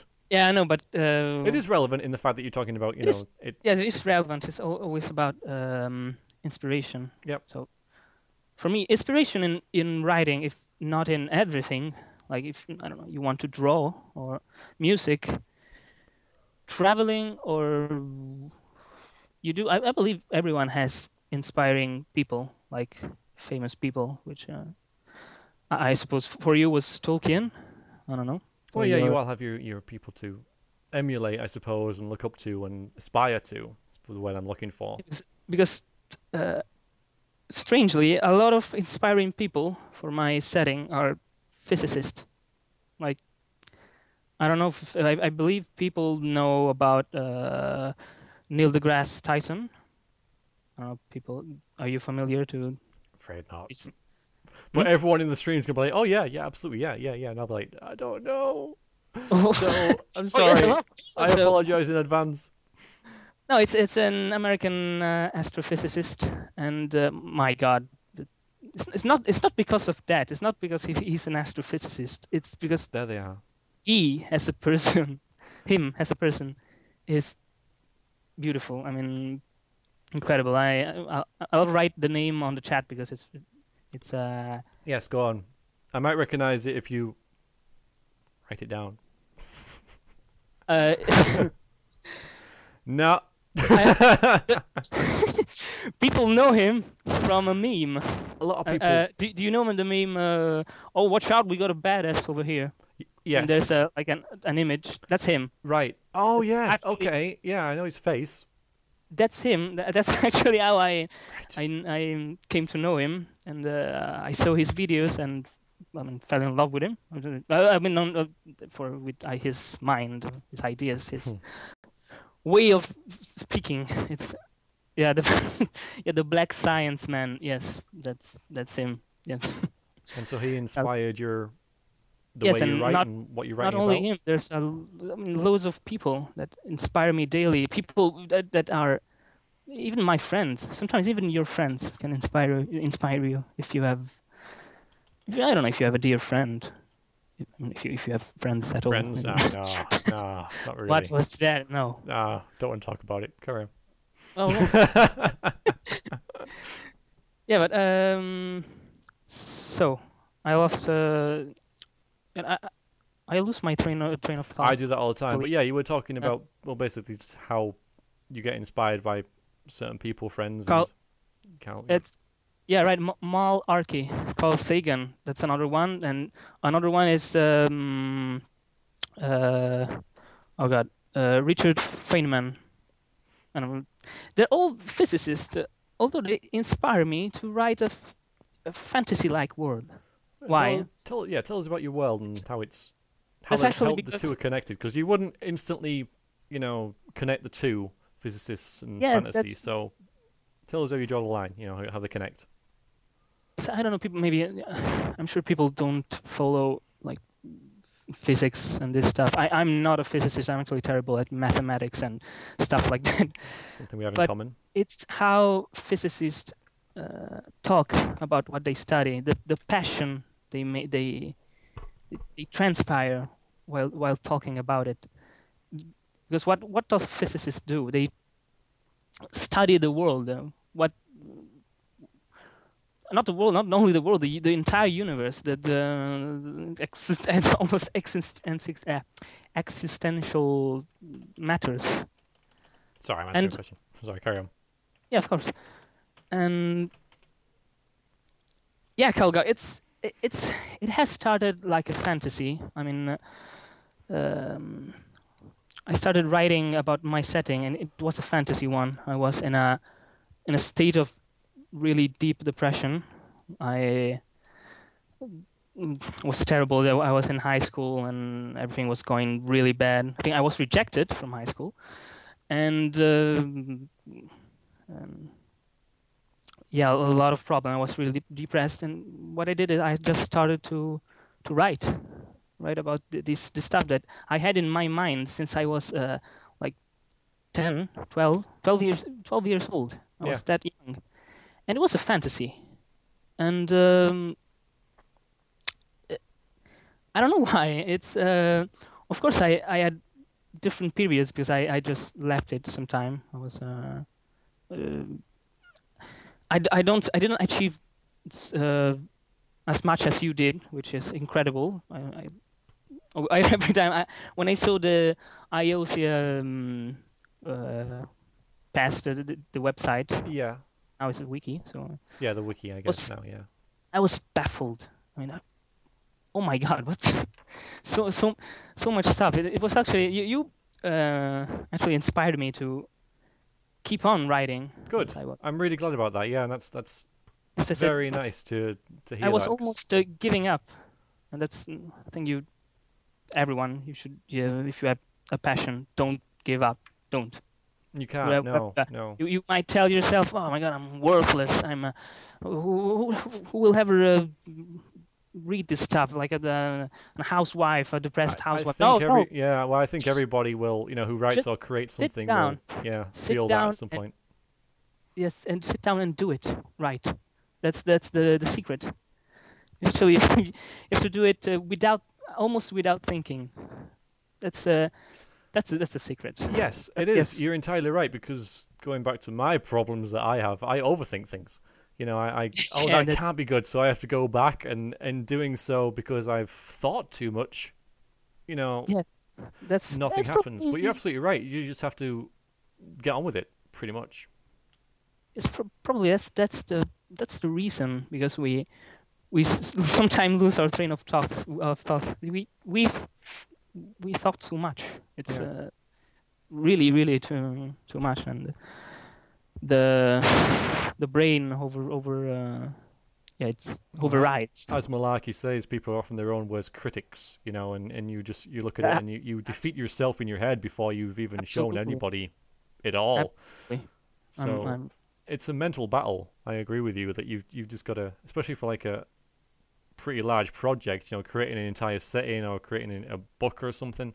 You got to have a lot of yeah. mental fortitude to see it through. So Yeah, the fact about my setting, which is it started. I repeat, I started as a fantasy, and now it's taking a really weird turn because it's getting kind of really weird sci-fi fantasy stuff because uh, when I started one of my favorite, maybe it's I believe it's my mentor, though he's a dead man, but he's my mentor. Is when I started reading H.P. Lovecraft. right, Is I admit it is a highly overrated writer, but when you understand his at least if you're able to understand his mind, hmm. See you where it's just get coming from, lost. sort of thing. You get lost in it, and yeah, that's pretty strange. Maybe later I'll be talking more about it in the details. And what was I saying? uh, Just how you're inspired by H.P. Lovecraft. Now you get lost with his writing, and how that's yeah, influenced how you've written your rather. It sounds like a pretty unique setting, as in it started as fantasy and then yeah, becomes yes, turning on its yes. head, if you like, or something. Be- oh God, wait. You can Again, talk about it in detail if you want. I mean, I don't mind. You might not want to give anything away, but if you want to, like, because I always comparing you to myself. You have you've created a world. I mean, maybe you are correcting stuff like in the sometimes when time to time, yeah, some error there, but I'm not even planning to do like a novel or a RPG. No, it's nothing. I'm just writing stories, and they're not even like mm, they don't follow a pattern. There's I mean, I don't know. I have a world, but it's still creating. I mean, it's still forming. Yeah, it will as you write. It tends to form around what you write, and as I was talking about earlier, as Yeah, you and write, the world tends to create itself around where you take the characters and what's happened, and you need to have the setting for it to work, and so the setting almost makes itself as you write, um, the books. In yeah, some and in some actually, ways. my my later passion. I never actually hated like reading and writing this stuff. I was a really lazy boy, actually. I- I've always been kind of mediocre, and I don't say this to bash myself. That's another thing. Never bash yourself. That's a yeah, never bash yourself to weakness. Hmm. But actually, when I was a child, I was really a child. I loved to draw, and sadly, I didn't cultivated this passion really well, and now I am kind of a crisis. And starting writing actually helped me. So what I would really love to see in how to translate my world into paper, a comic book would be perfect because Yeah. it's the fusion between drawing Drawing and and writing. Maybe graphic I was novel thinking sort about of comic. Yes, exactly. medium. A Yeah. graphic novel would be awesome. But of course, we are still. I'm still, as I said, I'm creating. I just finished my map, but there are no names. There are no regions. It's still blank. Yes, I know what you mean. I still have several large blank areas in my map, but I Yeah, wouldn't worry yeah. about it because they come to you. They do. You don't need to fill it in if it doesn't need to be filled in. They'll just appear in your Yeah. head from time to time. I wouldn't force it. Oh, you're awesome, Raven. I'm not. I'm sorry if I'm not looking at the chat, but because I get carried very easily, as you Yes. as you can hear. I'm a pretty sensitive guy, so it's. I'm sorry, You're doing great. but No, you're absolutely fine. It's really interesting to hear Raven about Gas.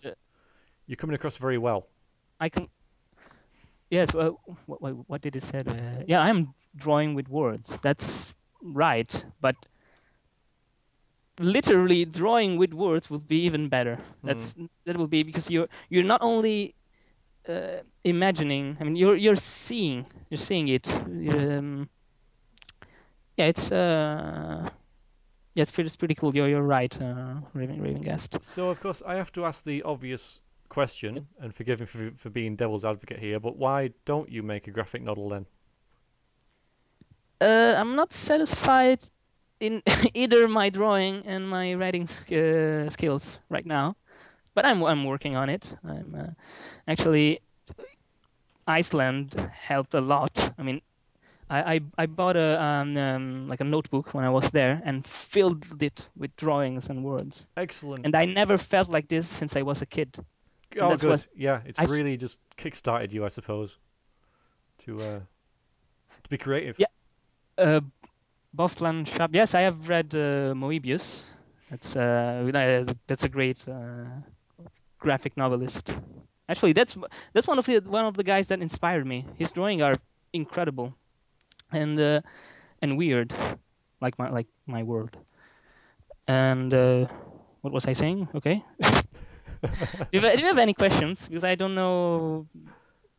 I get lost really easily. Well, so do I. I think we're both sort of like in the same sort of vein that way because, as I'm sure you noticed when I've been talking, I can talk about something and then I can lose my initial point, or it's very difficult for me to Yeah, because I didn't even plan round it. off what I wanted to say in the first place. It happened today. I saw your video. I just came back from Iceland from my trip. I was so tired, and I saw your video when you said if you want to come to Skype having a conversation. It was bam. I wrote the the PM. I PM Yeah, you. it was pretty late on, but I'm glad that I saw felt it. it helped me. Compelled. Good. attention disorder, Python, maybe, or maybe I'm just thinking too much, and well, It's very easy to put a label on these things, and I don't really yeah, tend yeah. to. It's just something that, you know. But it's great talking to you, and hearing your thoughts on things and your different way of coming for things. I would suggest that maybe your drawing probably isn't that bad, and you should at least, at the sort of height of your creativity that you are, you might want to give it a go. Give that graphic novel a Oh, go. But I'm just saying, yeah, sure, but it's easy for me to say, as I but said, the world, the setting is not yet ready, and mm, I well, in the past, I usually got worried about it. I think when I didn't have ideas of what's going on, is there a problem? Then I understood maybe that's the pace that I need to have. I need to be patient. I mean, these things they take it. Yes, take time, yeah, a lot of time, and now that with university and I have a job which is a freelance job, so it doesn't really take much of my time. It gets harder and harder. Uh, yeah. You you start should getting up, find and yourself so tired, you've got so more and more to think about. I know. Yeah, demotivated because you actually you'd want to get better at this, but at the same time you have to think about getting better at studying and working. yes. So you feel you that's how you feel you fall in demotivation. Yeah, because you Like have other priorities that you feel that you need to concentrate on and do well at, yes, and obviously then your hobbies and your creativity falls by the wayside. Um, so it's part of real life. It's all about life balance, I suppose. I mean, one of the things I yeah, keep telling myself is everything in moderation, which is true. Everything from alcohol to studying to work. You got to have a bit of everything, because too much of something is bad and do you harm. But you just a little bit here and there. You just maybe set aside like an hour a day or whatever, or however much you can manage to say that is my time that I'm gonna yeah. do this. That's always been a problem for me, But like organizing my time. having I have a said really that, chaotic mind. yes, and having said So that, when you say right, it's very difficult when you're actually creating the world to do that. You're going to sit here and you're going to think of ideas, because ideas don't work like that. Ideas don't suddenly appear when you demand. They pop into your head, when you might yeah, be, absolutely. driving to work, or when you're Can't just going to sleep or whatever. you can So force yourself to do this stuff. exactly. So Like it's that's where the moments when I said that's it, I give up. That's because I was forcing myself to write or drawing, and that's bad. You have to find the right time, the right periods, and that's easy to say, and quite almost impossible to do. yes, it's the same as just keep writing. It's so easy to say, but Yeah, yeah. when you're like staring at the Just do it. Oh yeah. yeah. Come on, then find the words, and it's so difficult. But at the end of the day, it's the only way of doing it, though. It is Yeah. the only way of doing it, and as you said, you can't give up, and you've got to just you know knuckle down and go. Oh God, get on with it. Sorry, a great big flying spider thing just came on my screen, Oh, spiders like in are real life. Yeah, cute. like a flying spider thing. God sakes. Okay, that scared the hell out of me. Sorry, that completely threw my thought. Wow. Yeah, that's Oh, what we can talk about. What we can talk I don't about. know. You say Oh no, something. you know I'm what? We just want to having a know. I don't know. Ask me a question. Maybe more if you want to know yes. more in Well, detail about yes. my. People in the chat were saying about Oh, just some vague or even intricate details about your setting, what makes it unique to you, and why you made it the way you did, or whatever. Just talk about your setting. oh yes. Of course. Ravengas, you said something about short stories. Maybe maybe I missed it. Sorry. Because that's actually what I do. I write short stories and I never complete them because I always get stuck at maybe what should I say here? I don't have the right word, the right I don't know time. So that's why I almost that's why I get blocked and leave unfinished many of my stories. But actually, when I find the right pieces to fit, that feels so good, like orgasmic, actually. I'm sure your writing is very good. You know, when you actually do it, you seem like one of those people who put so much like thought and passion into what you're doing that you know what you actually come up with. I'd imagine will be really really good. I'm just saying, you know, it's just the opinion sort of like I'm getting of you. You're obviously very very intelligent and very eloquent, and so you know, I'm just thinking that if you've got that down on paper, which I think you would, you come up with something good. You still haven't really talked a little about about your world, about Oh, of you course, know yes. the actual setting. So go ahead. There And, are there are a lot of really weird names, which sometimes I talked about. There are standard races, but they have different names. Like the dwarves, I actually call them dwerg. They ooh, they they have strange diphthongs and stuff. I don't know. I like this kind of stuff. So and I don't know what would you is there magic in it? magic? Yes, of course. That's one thing about magic. Sometimes in some fantasy setting, magic is like a common thing. In my world is more like an elite, like only the races of the Heldor, which are actually, I can say they are the high elves in these settings, Right. but they don't like to be called elves because elves is a it's not Derogatory. very Yeah. exactly. It's like if you call a human monkey. Right. That's the same thing. It's yeah, an insult to them because Okay.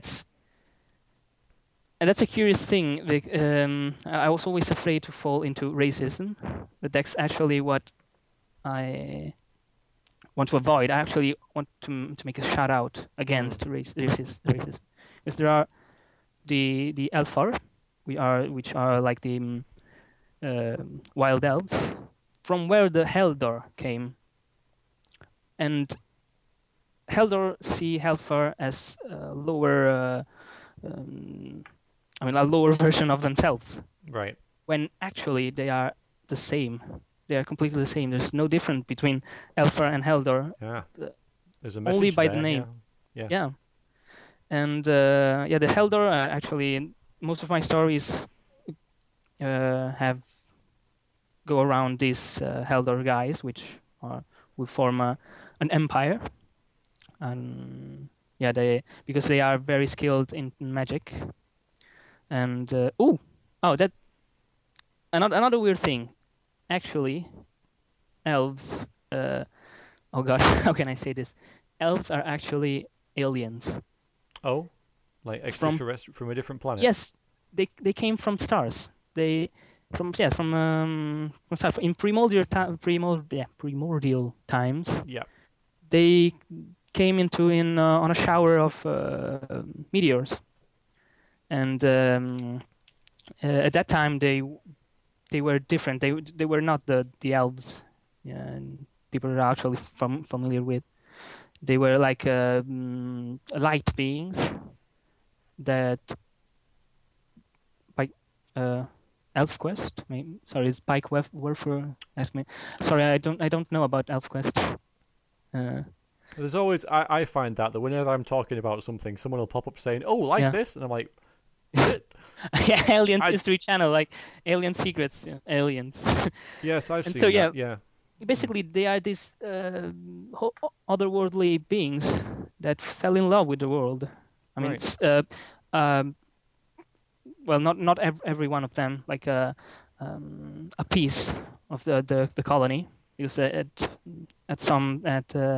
there's a moment when these beings said, okay, we need to keep going. We have to visit another planet, and there was this small group that said, no, we fell in love with with this world, and we want to remain. And they stayed. And said, oh, so be it, so be it, and they left. They were, and from that time they lost that light that surrounded them and revealed their true form, their elf form.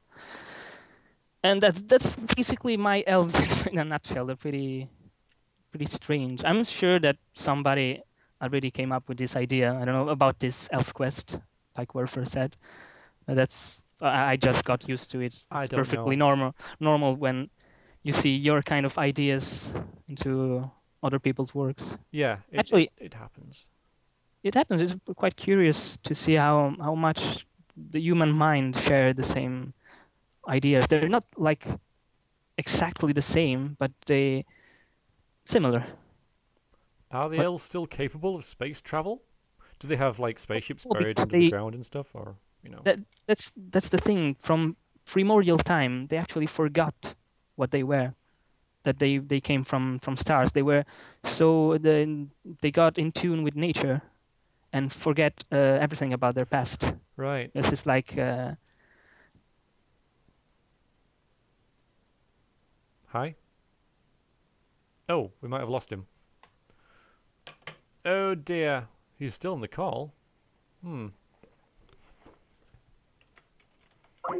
There you go, it's gone. Oh, and the music's back.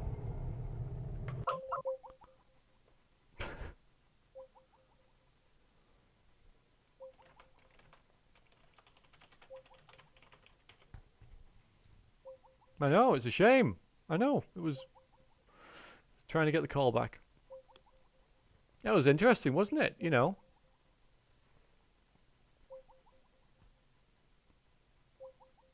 Hmm.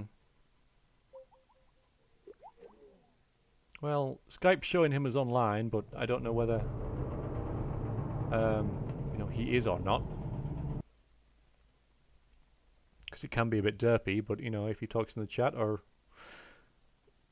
sends me a message, that'd be cool. That was interesting. I didn't actually, to be quite honest with you, I was a little bit dubious about having somebody else on the stream. And didn't know it was going to work, but that was good. And, you know, if we can get him back, we will. But you know, he's not replying to me, and he's not in the chat. The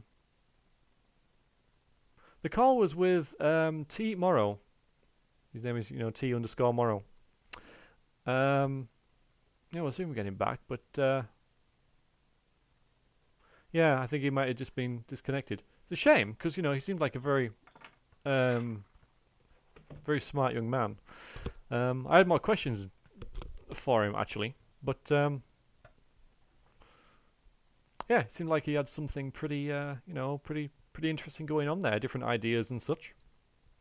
Yeah, it was good. It was good.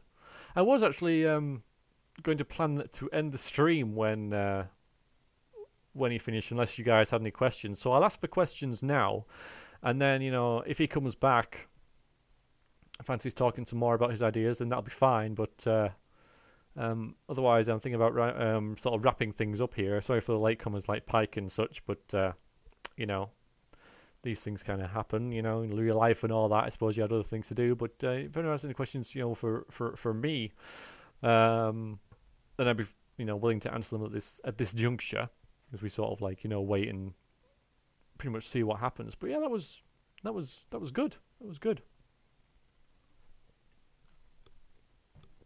Oh, there he is. No, hang on.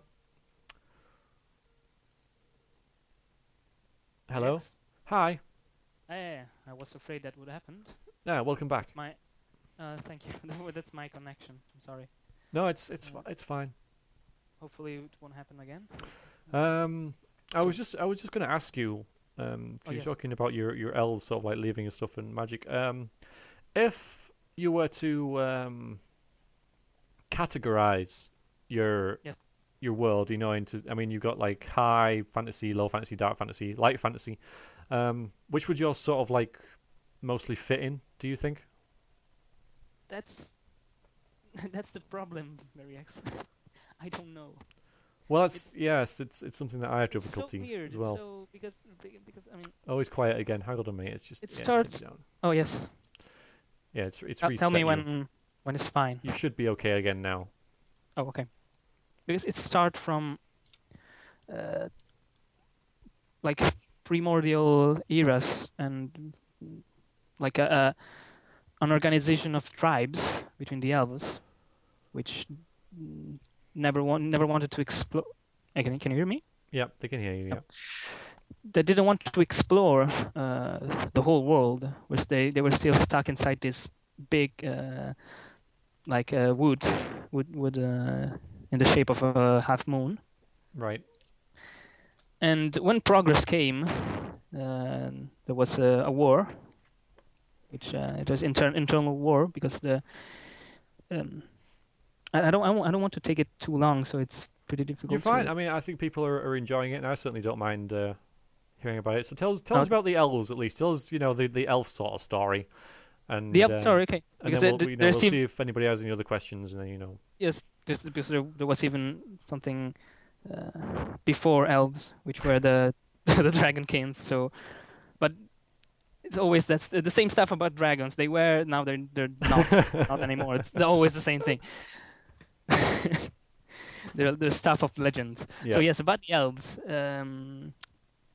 I believe when my connection fell, I was talking about them rejecting the offer of returning to the stars. Yes, someone wanted to stay. Yep. Yeah, so they became. I mean, the light beings were called the Leos, and from the Leos came the Elfar, which are the wild elves. And that's it. They fell in love with this enormous wood, the shape of a half moon, and they never wanted to leave the place. They organized in tribes, like 4 major tribes with more minor tribes inside. They follow the elements. So for the 4 elements, of course, you are familiar. And what happened? There's a long period of peace between themselves. Until there's a mineral they discovered, which I call the wait, how did I call it? I know actually called it in an Italian word. So still sound exotic to the rest like of us. eternite. It's like from ether. Right. You know, the 5th element. Okay. And this mineral had the propriety to catch magic. They can, right. Okay. So it absorbed magic. Okay. It absorbed magic. So the fire tribe, which were the one that discovered the mineral, said, "Why are we still kneeling to magic, to the magic of elements, when we can take it from them? Yeah. We can harness it." And the other tribes just said, "That's blasphemy. It will never be like this." And they said, "Yes, but with this we can conquer the whole world. We can get across the giant wood." And from that, a war right goes on. And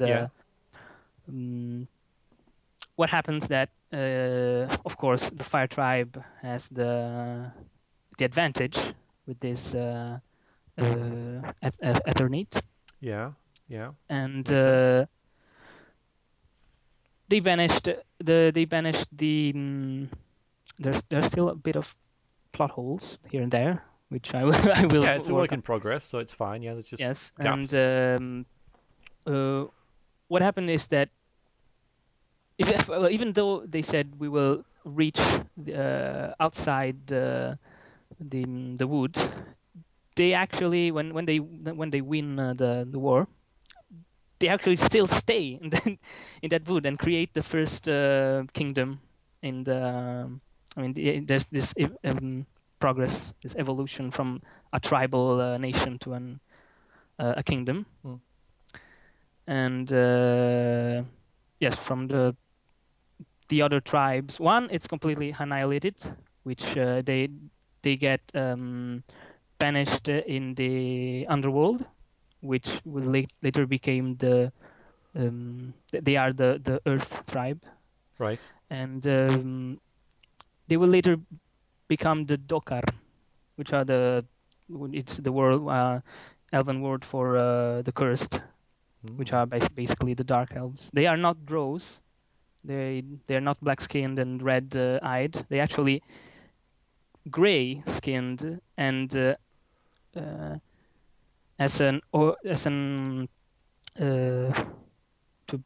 have eyes black as void, which is the opposite of the Elfar and Heldor, which have like fiery eyes. Okay. Yeah, sorry. It sounds. There's people trying to spell Eternity. Yes. I'll write it. Wait.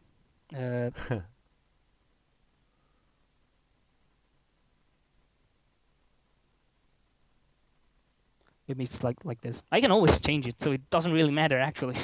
So, and yeah, where was I? Yes. We're talking about so, the dark elves. The Earth tribe actually, the first tribe thing to have completely annihilate them, but they thought wrong because they made a pact with unknown entity in the underworld to transform them into Dokar. Right. And but they won't know about it until they will meet with the Duerg, which are the dwarves. Until they reveal themselves, because the Dokar will actually find the Duerg in their underworld fortresses. And yes, from I think I'll just skip it. And from a kingdom, they became an empire and actually conquer almost the whole continent, which is, as I say, it's always a work in progress. So it's not complete. There's still much to do. And yes, and basically from here, it's actually pretty standard for even in Earth history. Tribes, evolution, the becoming a kingdom and an empire. And then there's, it's a nice idea. I liked it as an idea. Since the Duerg were very skilled in technology and Heldor in magic, they fused together these two knowledges, and the age of the techno-magic revolution. Oh, techno-magic, right. I like it. Yeah. And that's where it... yeah, that's the difference. I'm still... not even me. I don't even know how to explain it. It's so weird, like flying ships, and they are getting more and more similar to their primordial state. Where they first arrived, sort of thing. Yes, they're not quite as advanced technologically, but they are getting there. Yeah. Well, I imagine like fusing technology and magic together would, result in quite powerful artifacts and vehicles and stuff like that. So, yeah, I see what you mean.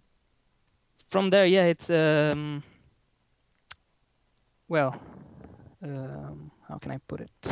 Let's see. You're familiar. I'm sure you know about Matrix, right?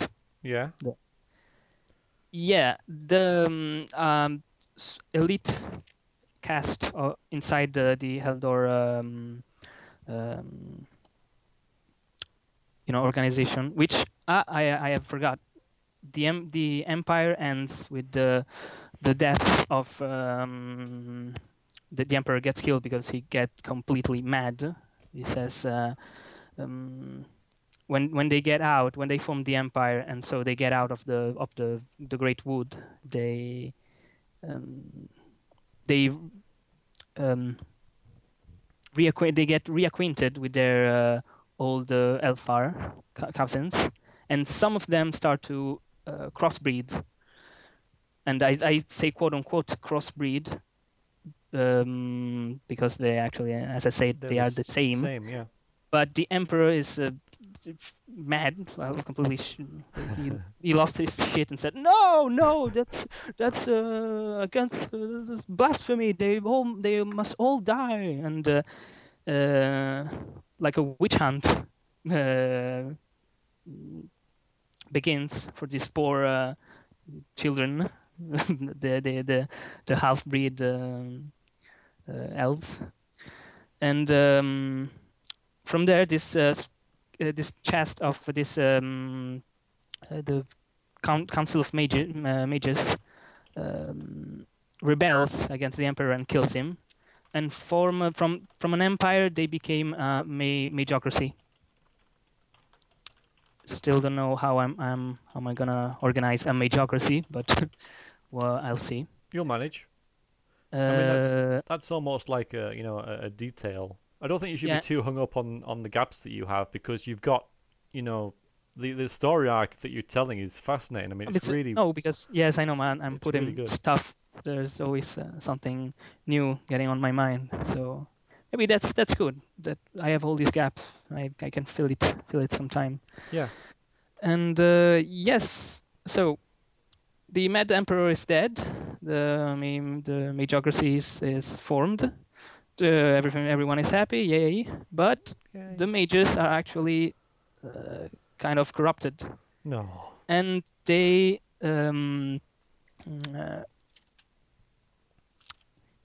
yes, to another thing. There's a thing I didn't tell. There are no humans yet. There are no humans. Blasphemy. And, yeah. No, and that's cool. When the humans came from the West Sea, they just they land, they put their feet on the ground and start killing everyone. And every races there's no explain why the humans are so aggressive, and of course that's I know, but I don't know. I don't want to quote unquote spoil it. Yeah, I know you can say too much sometimes, but you've definitely given a fascinating insight into your ideas and the world that you've so this mage council to save created, quote unquote, save their people from this onslaught. They raise the capital, which is a enormous metropolis, like a techno-magical metropolis. Mm-hmm. They raise in the skies this of course this capital, which is the size of an actual region. Don't know how I'm gonna draw or that one. It's like it's a mega city, isn't it? It's a it's like a metropolis. Yeah, and promising, of course, protection.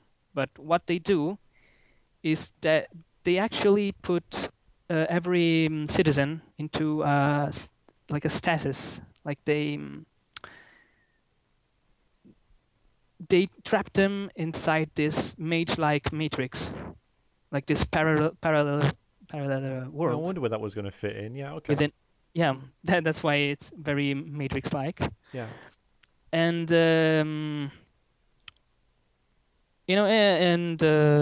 why they put them to stasis, because they harness their life juices, so to speak, like, because elves are full of magic, and magic is what keeps driving the world. It's like petrol here. They make wars and all kind of atrocities because of it. Okay. And that's more or less where I have arrived. It sounds great. I still think. No, you liked it? Yeah, but sorry, you can say what you were going to say, even though it was disparaging, and you don't need to say it. But say it anyway. Well, it's. You don't think? I already thought about an ending, but you know what? Maybe maybe I shouldn't think about an ending. No, you don't. Because I still have. There's so much to add. Yes, Still. and if you don't need an ending to, make your novels or novel or, stories or whatever, then don't worry about it. Just keep Yeah.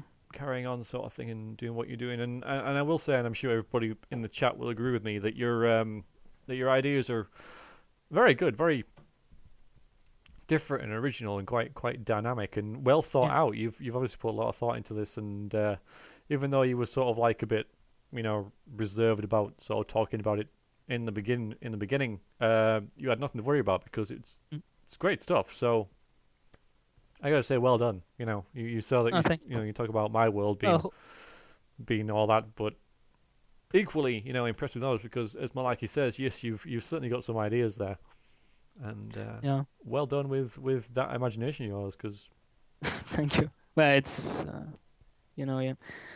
a problem for me is that there was someone who asked me if I write in Italian or English, and the answer is both. But for some reason, it's easier for me in English, even though I've been studying English since I was 4. It's strange because I hear that.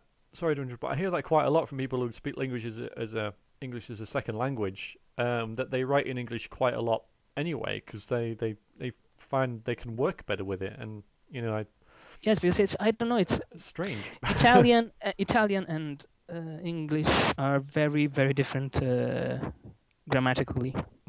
They're like different types, and I don't know. I find it more fun actually to write in English. It's like I like to play with words and such, because Italian is pretty. It is hard and pretty. What's the word I'm looking for? Rigid. Yes. It's very rigid. I don't know. I can't speak any of the languages, so I just pulled that word out of nowhere. But yeah, I'm actually maybe since I have no one to talk about in English when I'm here in Italy anymore. Before I had some friend, but well, this is not their country. They had their homes in the UK or in America. So you don't speak it so much, basically. No, and it's getting. I'm worried it's getting really rusty. Actually, one of my best friends loathes anything that is not Italian. So when he hears me speaking English, he bashes me. Yeah. Ouch. So yeah, but I can live with that. Italians are very xenophobic sometimes, most of them, and that's kind of a problem for me because it's not as easy to write in both language. Even in my mother tongue, it's so hard to write for me. And but I'll just keep on.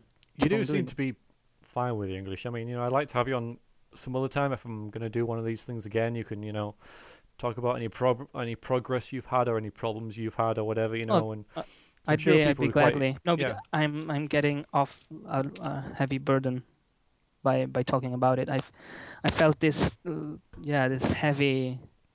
Felt so heavy. I had no one to talk about it. If I talked about it to someone, they'd laugh at me or they're not. Well, it's. I think it's pretty normal. I mean, everyone has their tastes. To each his own. You're among friends here, obviously, but I always find that just voicing it to somebody. That's why I'm doing this in the first place. It just helps to talk about it, and because sometimes you've got all these ideas in your head and you've got them written down, and you're trying to put them all together and make sense of them, whatever. But just talking about it can just help, release some of the burden, and help you clear your head a little bit. So you're quite welcome. I'd gladly join you any other time. Like, I was nervous but happy, really happy to. Good. I'm glad to have had you. I think we're gonna Raven gassed. No. I think we'll start wrapping this up now. Not that I want to get rid of you, but I only intended to stream for about 2 hours anyway, and it's it's gone on for a Of bit course. longer, and that's not a bad thing because your law and your story has been I'm stealing your light. fascinating. No, not at all. Not at all. I'm glad that you're here, and you're taking some of it Of because, course. just me talking about this was, it got a bit, not awkward, but, it just got a bit too much. And so I was like, let's get somebody else on here. And so I'm glad I did because it's if it's helped you, then brilliant.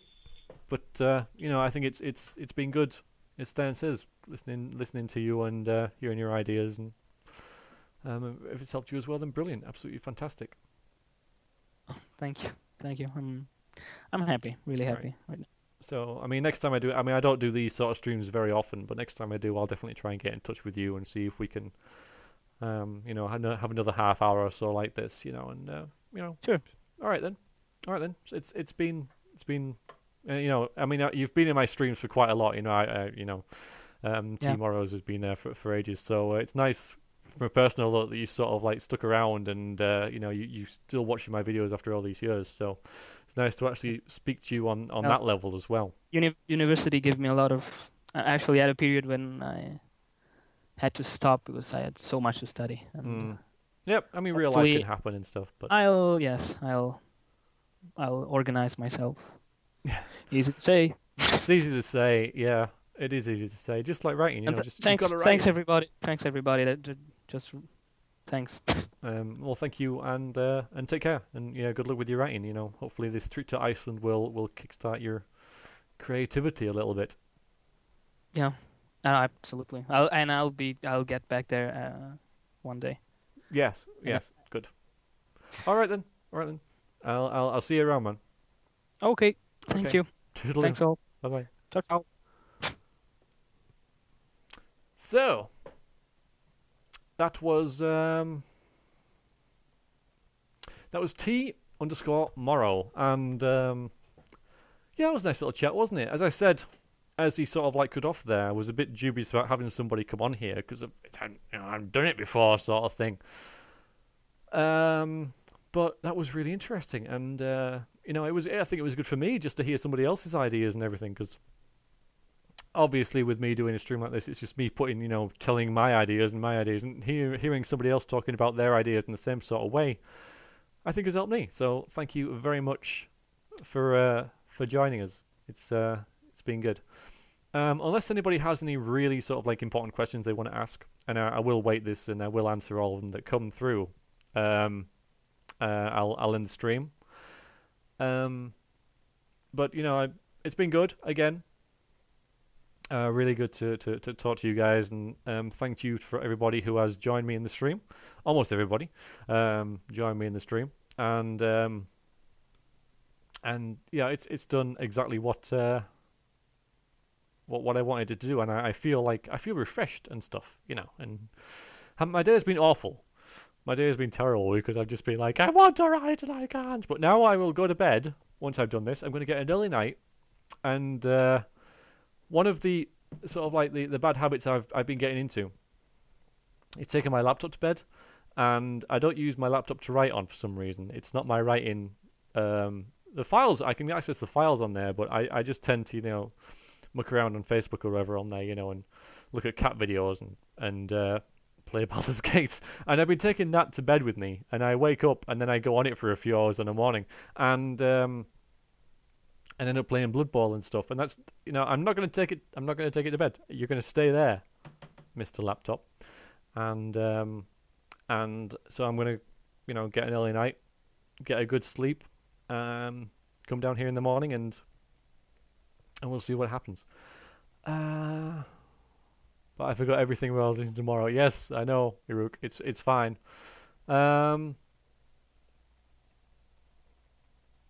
I don't think everyone has any questions, but that's fine. That's okay.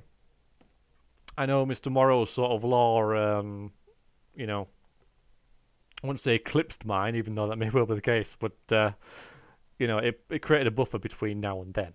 So, no, I don't think anybody has any questions, which is fine. I shall just end the stream, but I want to say, do this more often, he says. I did think about it. I would have to stream on something other than Twitch, though, because this isn't necessarily gaming, you know. And alright, you know, once every 4 months or so for a couple hours, I reckon it'll be alright, but we have to use like live stream or something for this, you know, if I'm going to do it semi more permanently, and I don't know whether it's too much of it would overkill it. I don't know. But it's been nice, it's been good. Oh yeah, YouTube Hangout, absolutely, that's what we should do.